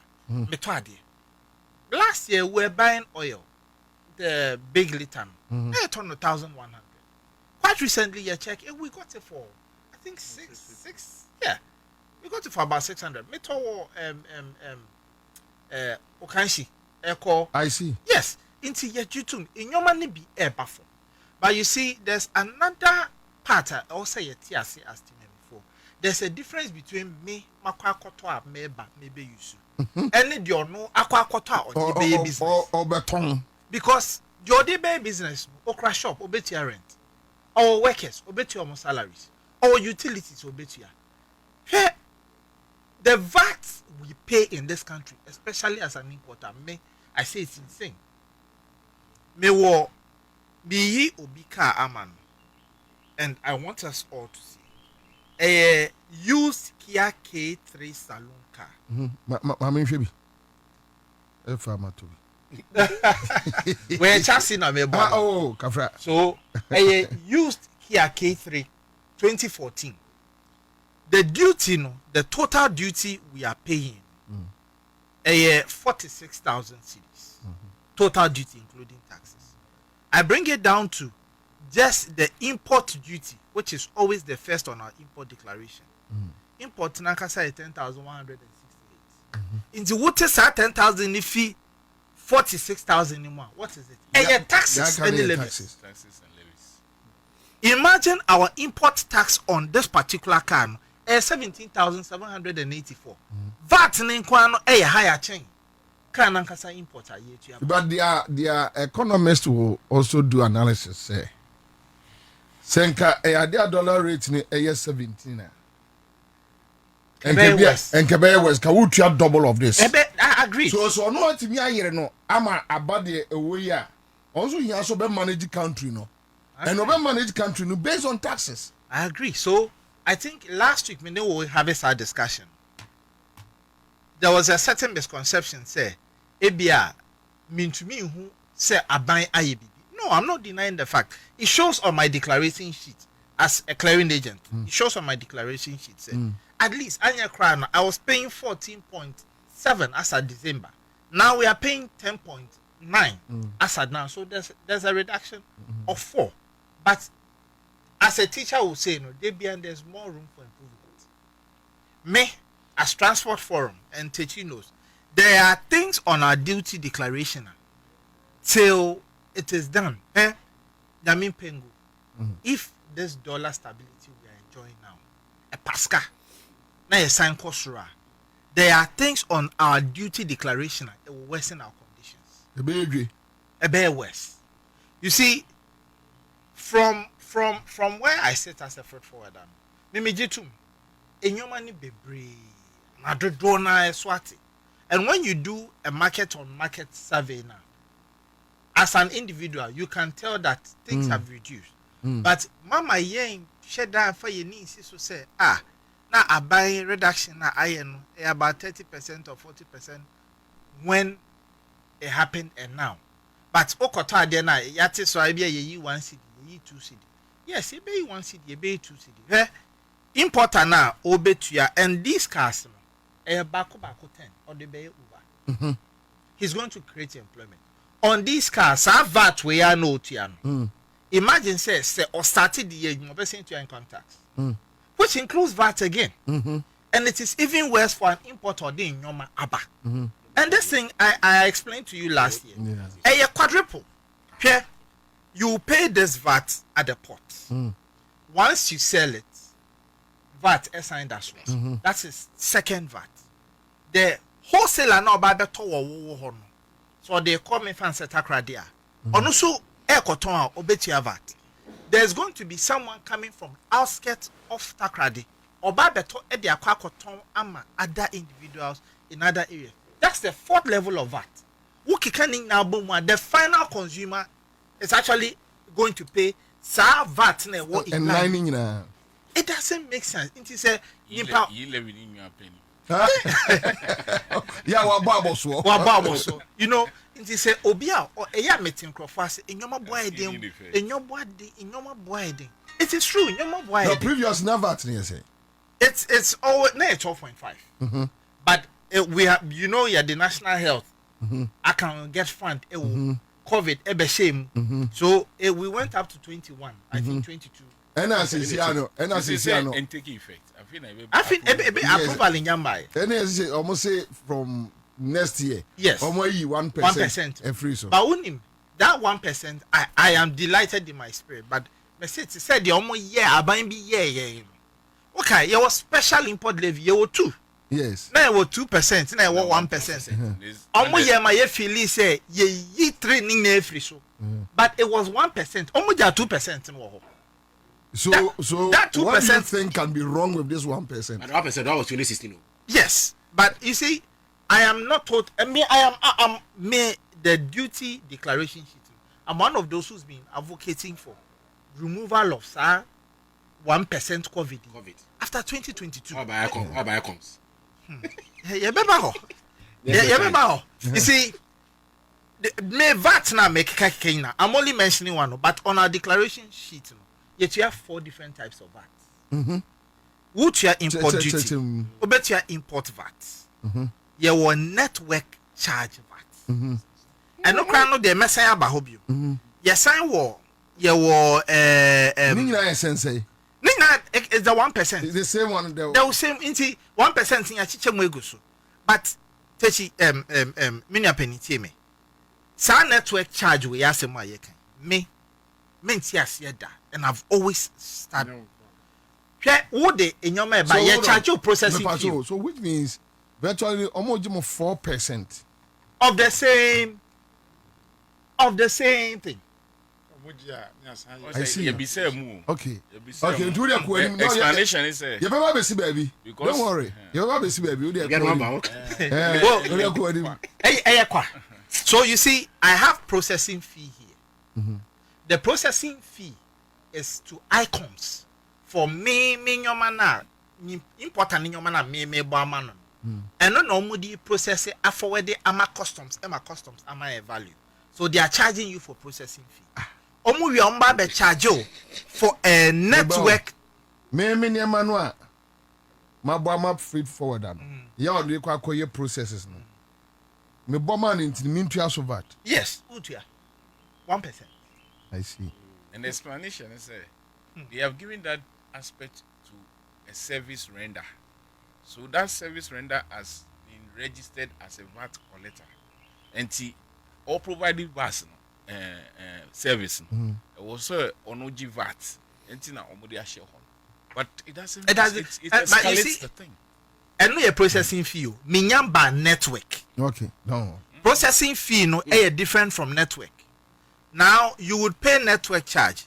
You will pay network VAT. You will pay network COVID. No, it is to icons. Now we'll come to what they call a vehicle examination fee, especially say car. Why will I pay vehicle examination fee when I'm paying for processing fee? Who is in charge of it?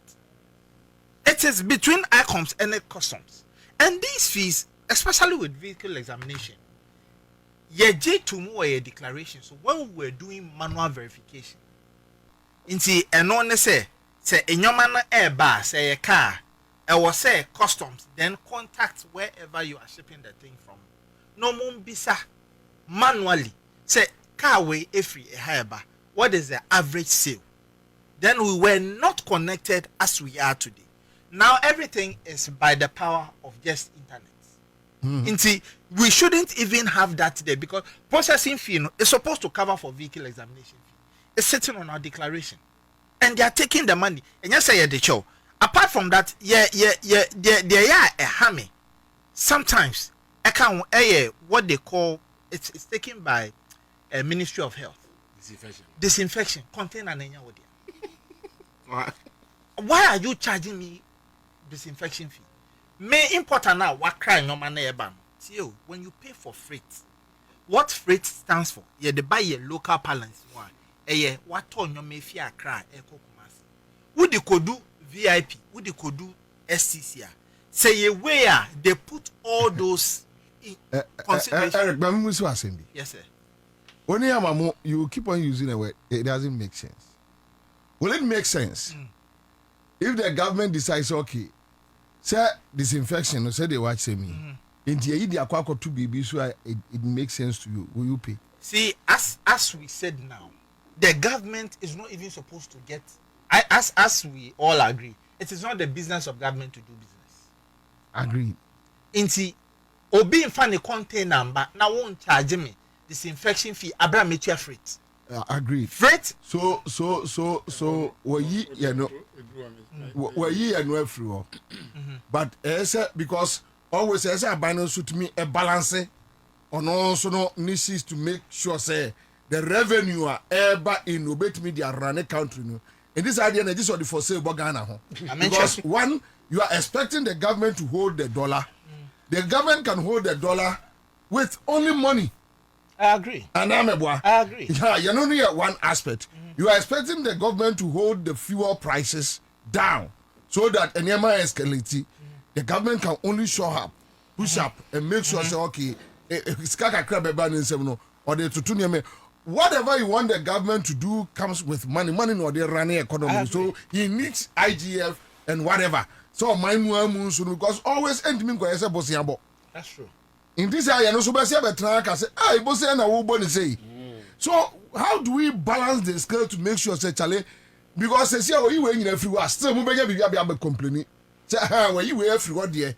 Then so anka we. Ebia na kai. Oh, in my spirit, 1% out of the VAT is good. So I'm just like any other person. We are always praying for more. Oliver Twist. So how can the government survive? No, let me give you a very fair idea. Yes. As at last year, import into this country, we had not done more than 6 million containers.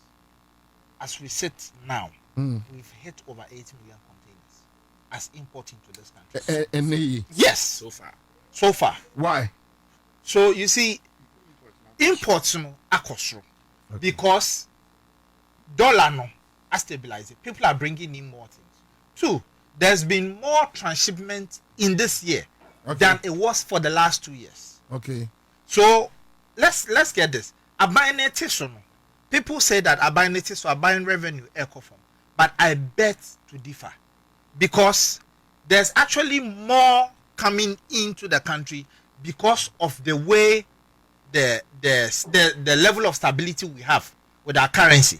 Initially, a lot of let me just make quick one. Your friend is fumigation we not disinfection fee. And Pacho, use microphone. Disinfection fee and government revenue. We need to separate that. Okay. And government revenue. It's as a result of unforeseen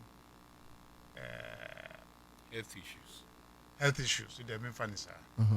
A beba from transshipments. Ebana and nam, maybe I be nam we never be do. Munafe, uni maybe a containers na airborne diseases and afe we are na wrap from afe no eno mom yes a friend saying transmit other diseases, but to prevent that and when they say before the container leave the port, everything should be curtailed within that environment. They are called outer. That is how they go through fumigation process. And then we have say initially one this kind of quite. Say and only private. No. Eba import business. Say who say truly. But whatever money comes in, it goes through the government. So the government get fine, but if Ghana gains private sector, just a company being or building software, private company or building software. Say I'll source money. I'll do it on your behalf. No matter me, and they say a company on the ECG. Who better say habit. Kona kwajeje sikanyasa. One are building a software. So which is the government and somebody is chopping. We'll put it under government revenue. Yes. But at the end of the day, government will be tier the friends saying setting quota to them. Yes. You know, but and with that service. So is it right? Oh, the only service I meet me I can say. Abano, I deploy, even if not at the port. I didn't say when I meet you. So.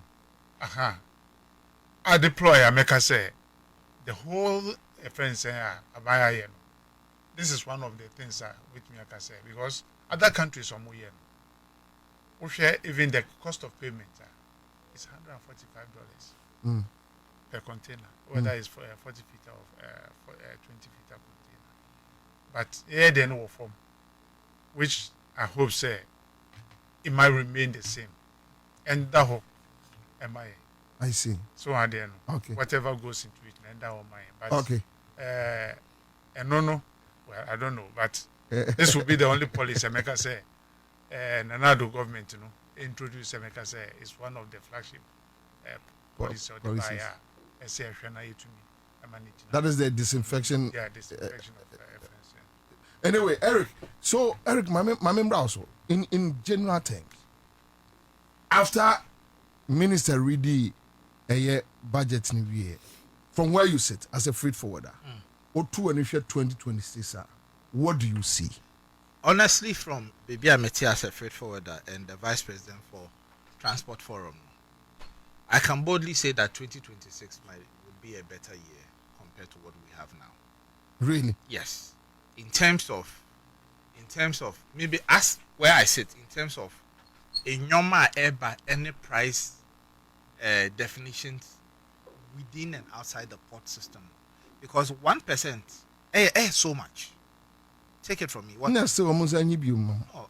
And I make you see, the reason why me make us say, I think there are things we need to look at. Yeah, for the past 2-3 years that I'm doing from 2021 to 2024, there were days I now would write your transshipment yada at the whole. Like what you hear? Most of these sub-Saharan African countries, most of their import outside Ghana because it was too expensive. The reason why for AMIC Golden Jubilee Terminal and the transshipment terminal was because suddenly the port was getting more attractive and we were attracting a lot. Imagine MPS has the best turnaround time in West Africa. I see. MPS has the best turnaround time in West Africa. There's nothing we can do about it. But Eban Sena, with that kind of turnaround time, for almost 3 years, there was no transshipment issues going on. We're all put in a certain place. No being to me general. But imagine because of stability of the currency, you say who do I can boldly say Burkina is doing literally all their import through our country. I can boldly say that Niger is doing same. I can mention about 4 or 5 other sub-Saharan African countries that use a port. So take it from me. Say you see even some of the things on our tax bill. I am not sure we would have a fall in revenue because there's going to be increased goods coming in and out of this country. Maybe the NSA, the government should support our local base, especially our manufacturing sector, because Mijidi say as we are bringing enye bibia na ebetumi ayewa enye bibia make say some of the companies that even produce tissue, they don't do full production here. We clear full rows by it's so manufacturing. Yeah, the glasses are already made. They only cut and put it into. Thank you. But you see, you can't also get everything going on here. Or checking the post and crons or sha ebia me di fi hoban ebeboa me ebeye ntem kakra. But so for materials about no ha no. It might take time. It might take time. You see, what we sometimes forget to take into recognition and say, setting up an industry, you need to train people to man our system. How many investors are willing and ready? Say, who fan aqua Germany so unkosia no brano okwa no osia wi anhwa na wamba.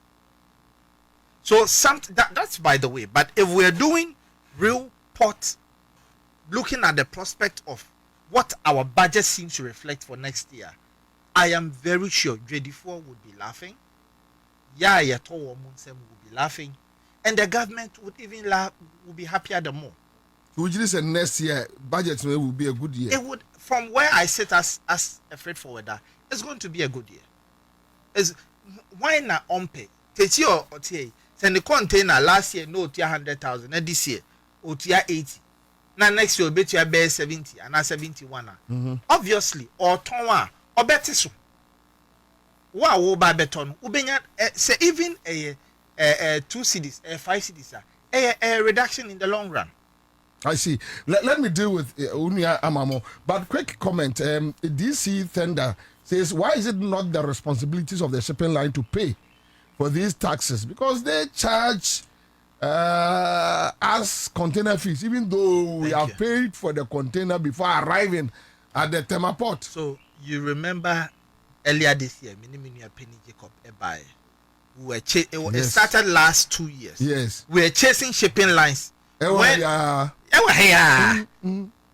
Shippers Authority, for example, we've raised those issues because Bobieti, Utia freighter, it covers the container leaving that point to your end.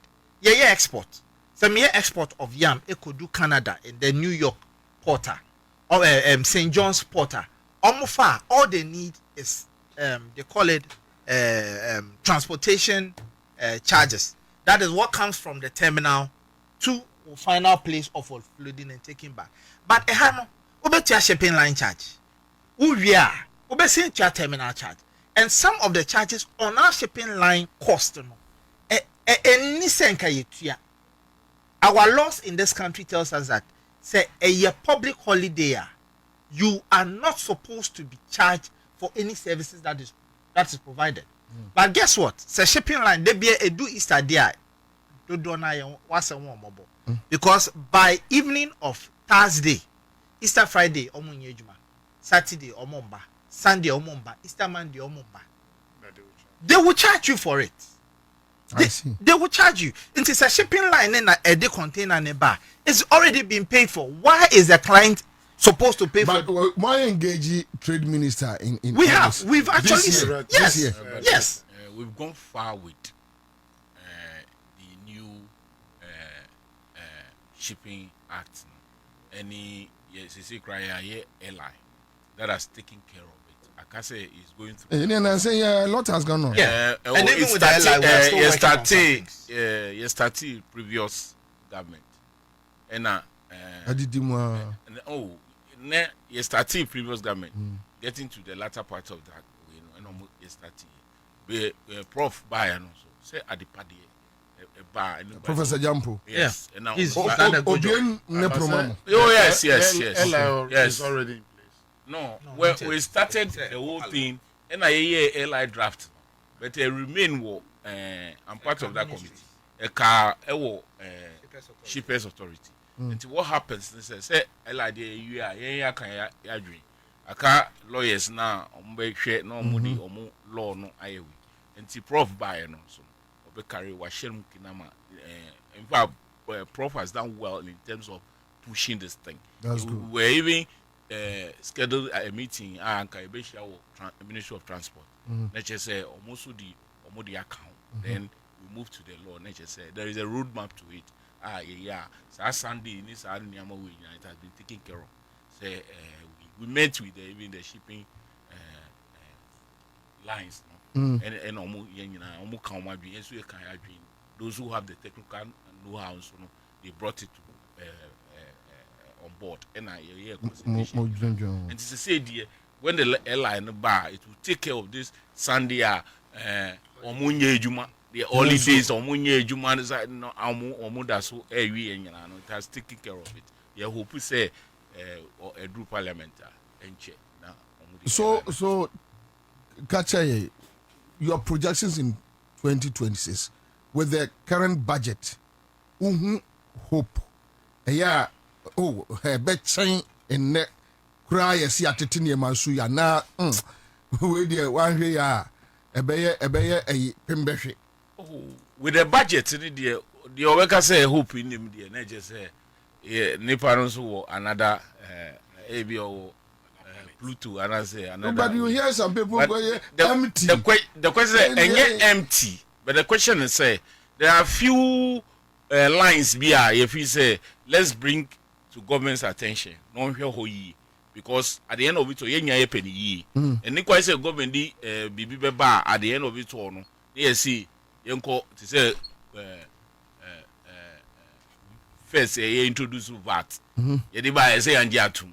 And I hear did this and we pesa e bedu sa pempeso. And the government the BB ba na nyina ya transit near pinpoint on they say VAT here say my can say ya issue release on it the new VAT I twi aban adwan ba so say okay or see 20% ya ye give 4% my ngigi you follow below the threshold of 750,000 my ngigi VAT bill say to assume say VAT we say enye but be so just yes system there you entina ye twi aban adwan aba so say e bia ene na first no me threshold no and do 750 entina me gigi 4%.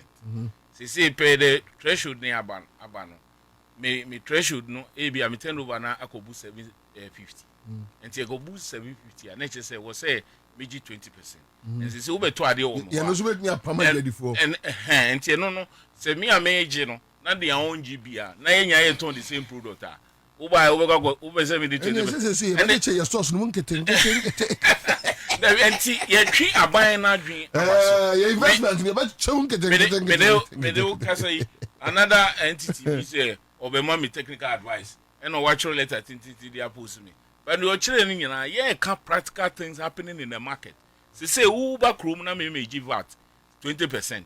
Now obi wo ho ye turn the same product no njia ina baby enfa na boka koto ade yes and that is the thing it is real but one here every man crophobia bebre aye dishonest say ni we no cry above 750 crowd or say below 750. Are you getting my yes and the declaration bebem until then ye twi aban adwen abaso but baby a yanka baby a ye nyana ye kono ye hwe a I mean it will ye can say VAT na nye uniform nye ne uniform ye too cumbersome nye ne simple man say aban ye ne simple man we welcome it is a good thing but the culture say in as much as why we so on hwe ha na ye nyina ye na ye bono pot no bia ho aye den enko ye after to say awie no na we see na ha adwen eno na ye twi aban adwen because say no hwe say government see or introduce AI. What goes into the AI? You don't know. Yeah, okay, say time then candidate GDM. Yes. Only good ashia. Yes. And ye far duty paper na we ye. Ye far some of the duty papers. And variables they call meeting or legon. And ye kind variables na what duty so more than 22 items. Money or my can say or be rationalizing that thing. So because of be rationalize there, brofu dey mean but rationalizing there nature say be any simple am I you be any uniform am I sabio you be no in such a way say but dem kura hu a obetumi ayewu enti say me ba metumi plan me di one container ba and I say me imagine say me di two ba me say oh two no mean to me nya hu sika enti me ko planning for two me to planning for one say me hwe na me say simple ya rationalize ya me say me di four containers ba me di ba be tia na ma yewi enti say we see introduce AI what goes into the AI it's a system no we na ye person ye hu na enti ye nya transit na ye hu say this is how the system is going to work enti ye kran ye share commission ye ka chene say omunye stimulation bi is this simulation or simulation what is the omunye sa example na my na che say ye hu what goes into the system na ye nyina ye transit na ye nyina ye be kan enye say afi no be ye na ye afi ya tram say we dey ma nyama boy dey na koye budget ni dey ye gitu. Anyway, I agree. A quick one. Just some few minutes on the budget. What do you think? Budget, from where I sit, is very good. It's giving us an open hope. Say na you bet me akoi ni ahwe say nyama beba form, and then the friend is saying government infrastructure and so be the putting afia baby. But me because with all the budget that minister ever present here, Osha, the tail end of it is what makes me it's the agitation, and I say have a little fencing. I'm a bit confused in that area. And they say we have apportioned this, we have apportioned that, we have apportioned this. All of them has been apportioned an amount. Yeah, every project that he has announced, money is available. Now, it gives me hope, and it also gives me a little doubt. And they say, I see 80% of what he announced in that budget should be done within the year 2026. By November, I beg Parliament. Yakoka say, he presented 2027 budget. And just say, why? 80% of that has been completed. Not 20% never can. A year, high flagship projects, it is roads, and only to me for 1 year. And now, expanding between now up to end of 2028, I bear election. I don't know how many contractors they are going to put on between Accra and Kumasi to make sure, say, this project is done. The previous administration budget, they buy, I can say, 13,000 kilometers of road. It's like going to South Africa by road and coming back to Accra. And you need more than 40 contractors on that road. But we never saw that road, as they said, 13,000 kilometers. So, you know, they just came and threw the thing out. That say, quite 20 to 13,000 kilometers. Into baby sound say, roads in our way. Kotamale, for instance, roads in Libya, they can tell you what happened. Contractor and a so toy, the road was away. What's it now? So and then, so I want to see, say, I can say, I will train a man next year, Nyame Aduma. Na, yes, I be ready budget, but that is where you can say, I nothing I can now, in him say, it will travel 2 times. But me were concerned about the sustainability of this dollar and inflation. Okay. Do you have hope? Our buy we say, obey me assume. Teacher can send me. Or say, Neni and Dasso say at this time, see the invasion at 10 points and 11 cities. Yes, echo. Can say more than that. But the prudent management, government's expenditure has been curtailed. People are very careful what they do. Into no share, abana piki, nemebia, or no, a sochina sono ye, my you who say, ampa, things that we can feel. Say, now, what should import any your friends and your city now? I can tell you, say, Yama, or mama you who say, and your importing a my city. It really all the time. But you can manage it and make sure, say, whatever that you are putting within that system, an economy can really be managed. You know, this time Nanka import na cost. I say to me, say, see, no, so, so unfortunately, no, it may jina be a say, now you hope say, back down further. That is my hope. Because me, they see, no, by the time they leave, if they keep on doing the thing that they've done within that 6 months and 10 months now, say to me, say, see, beat me about 8 cities. That would be a plus. Number 2. Miracle. Oh, yeah, 8 cities. Oh, it's possible, say, beat me happy because import, no, and you know, my city, no, now, for number 2, young share industrial sector. I didn't know your industries into me, Emma, or to me, also any excess of What na agro no one? the cost of production, utilities, high taxes, a big problem in the industrial sector. It's the say you bet me ISA a money free. Now the VAT system, they account for more than 10 years. Even within the previous administration, Accra, we shut down Accra because businesses were not working. I didn't hear a 3% in Anaka or a year free honor. Now, VAT was CD no, BB now 3 point, Satan 3.5, and tears here. So I don't know. But, nature, no, a fair baby about businesses here now. Like I say, so far so good. But we should also be cautious. You can't say never ever cost. A better number form. Time now, air cost in and you can Food and Beverage Association.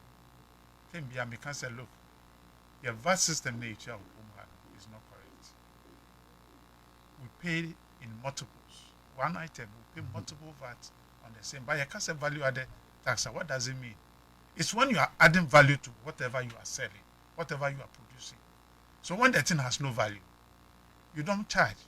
Intimate koto idea banasima be so I don't personal way no shouldn't be taxed in that way. Percentage be obey to me here. Ban be nisika. But I know just say from the port of import, your value of a friend saying value addition has already started. From there to the next level, to the next until it gets to the final consumer. Yet you have taxes from money basic. Would be a factory even before you start production, they will bring you a bill for your taxes because machines in this and manner why you're calculating in a so VAT.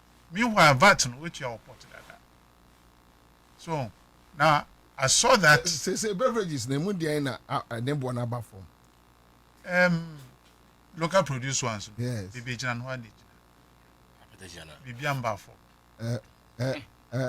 And cost. Ebi crab because ebi crab because this year beer for instance. And the beer ton is saying 15 cities, 17 cities. It depends on where you are buying. First I think 23. Oh. Near 23. 23 yeah. A short to kakra no. Nah, club short to kakra na. Oh. The man yes and for increasing no man cost as I say no. A drop above from. But I didn't think local production.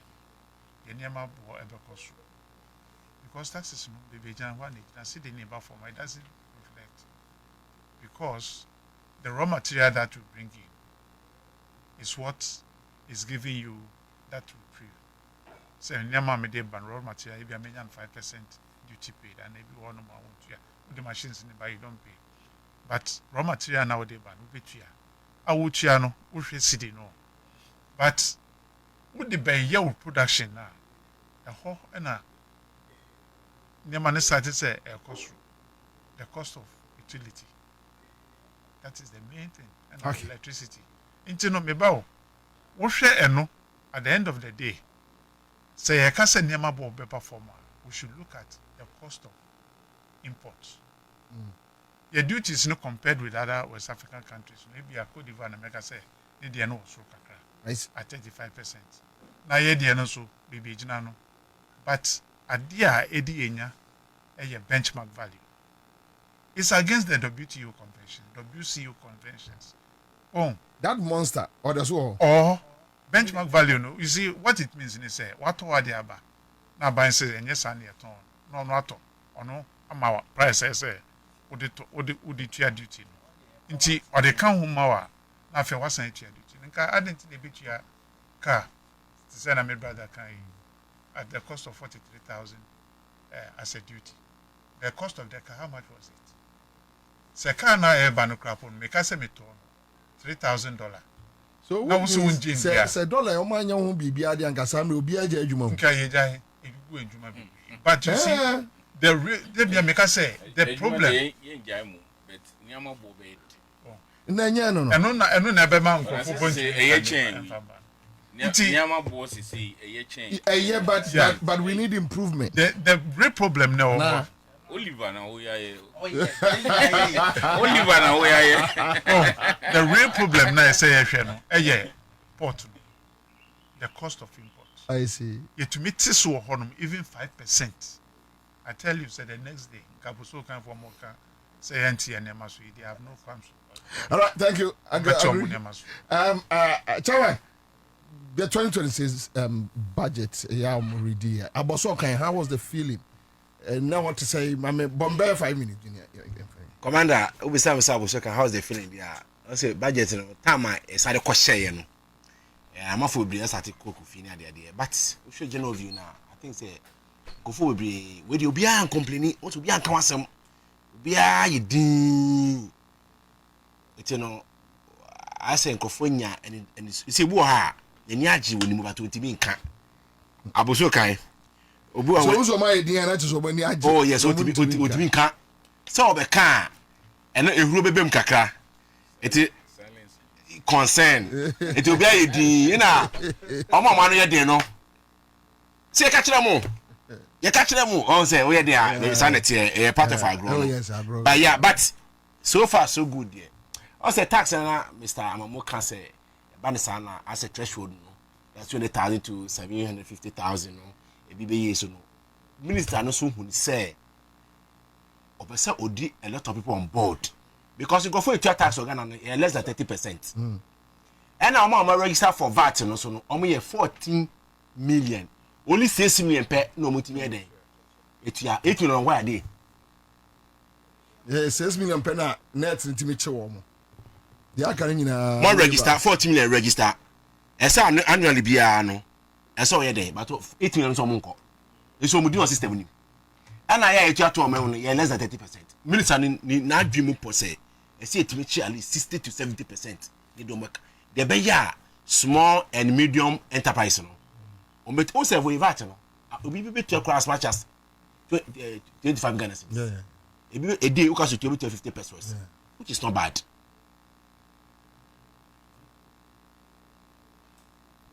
You see, Mr. Mwambeka Seboa say argument have say starting back. No, but it's true. Because the assumption is right. You see, all them can say modified system. All platforms now register. Who declare who says for say 50 cities na here. System nankasa be calculate say so 50 pesos. 50 pesos. You just pay. You are talking about modified system. That's what I'm saying. Say, what's a modified system? More classified. Say, when you fall below 200,000, between 200,000 and 500,000, you pay 3% of the income. That one is so simple to representative tax, you know. You are geared to move heartedly. It will bring a lot of. In fact, Guta is doing campaign for everybody. Once I will turn at the end. Also what 5 minutes about this. What do you do? Nobody do anymore. It's no shame. Me say who can VAT as. I say Osha, it's a system there for us there. What's a first now in common you go say there.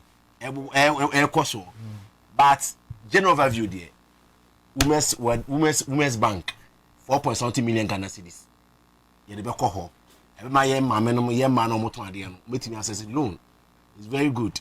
We share. We say minister ka say me say. Ni amasi na gina ni nyina no. Eye gold and cocoa. You see, we read God's back the economy now. Who selling raw materials from Ghana here to United Kingdom without adding any value to it. Ora mama buy no. What's another question about say? But I'm going to see ora mama buy no. I'm making it clear say or add value to your raw materials no. And exactly. Now no gold credit to me so far $8 billion. And the cocoa and the gold the whole world also 6 Africa first. Yeah. It will no what add value to your raw materials no. Which is solid. Before we power no Ghana a project $26 billion through gold board. Solid. It's 2026 year. We start by saying say more reduction no Ghana for being from 2026. And I can tell you say some manufacturing na person enter to manufacturing. Buy person support you. part ni bo ha e be ye na mama mu ya Dubai sisi aboso kan mo pese mo ko oh yes I started crying idea the volumes I started crying because they were say manufacturer because we share the number of from ko channel ko fa ne na kwabra so that an issue to cost people are paying 40,000 35,000 air tickets. There's something we'll talk about another yes day. So we are happy say budget ready am I hope I want to so any NJ. Now we are in the era of economical stability. I bring a win, a better in the day.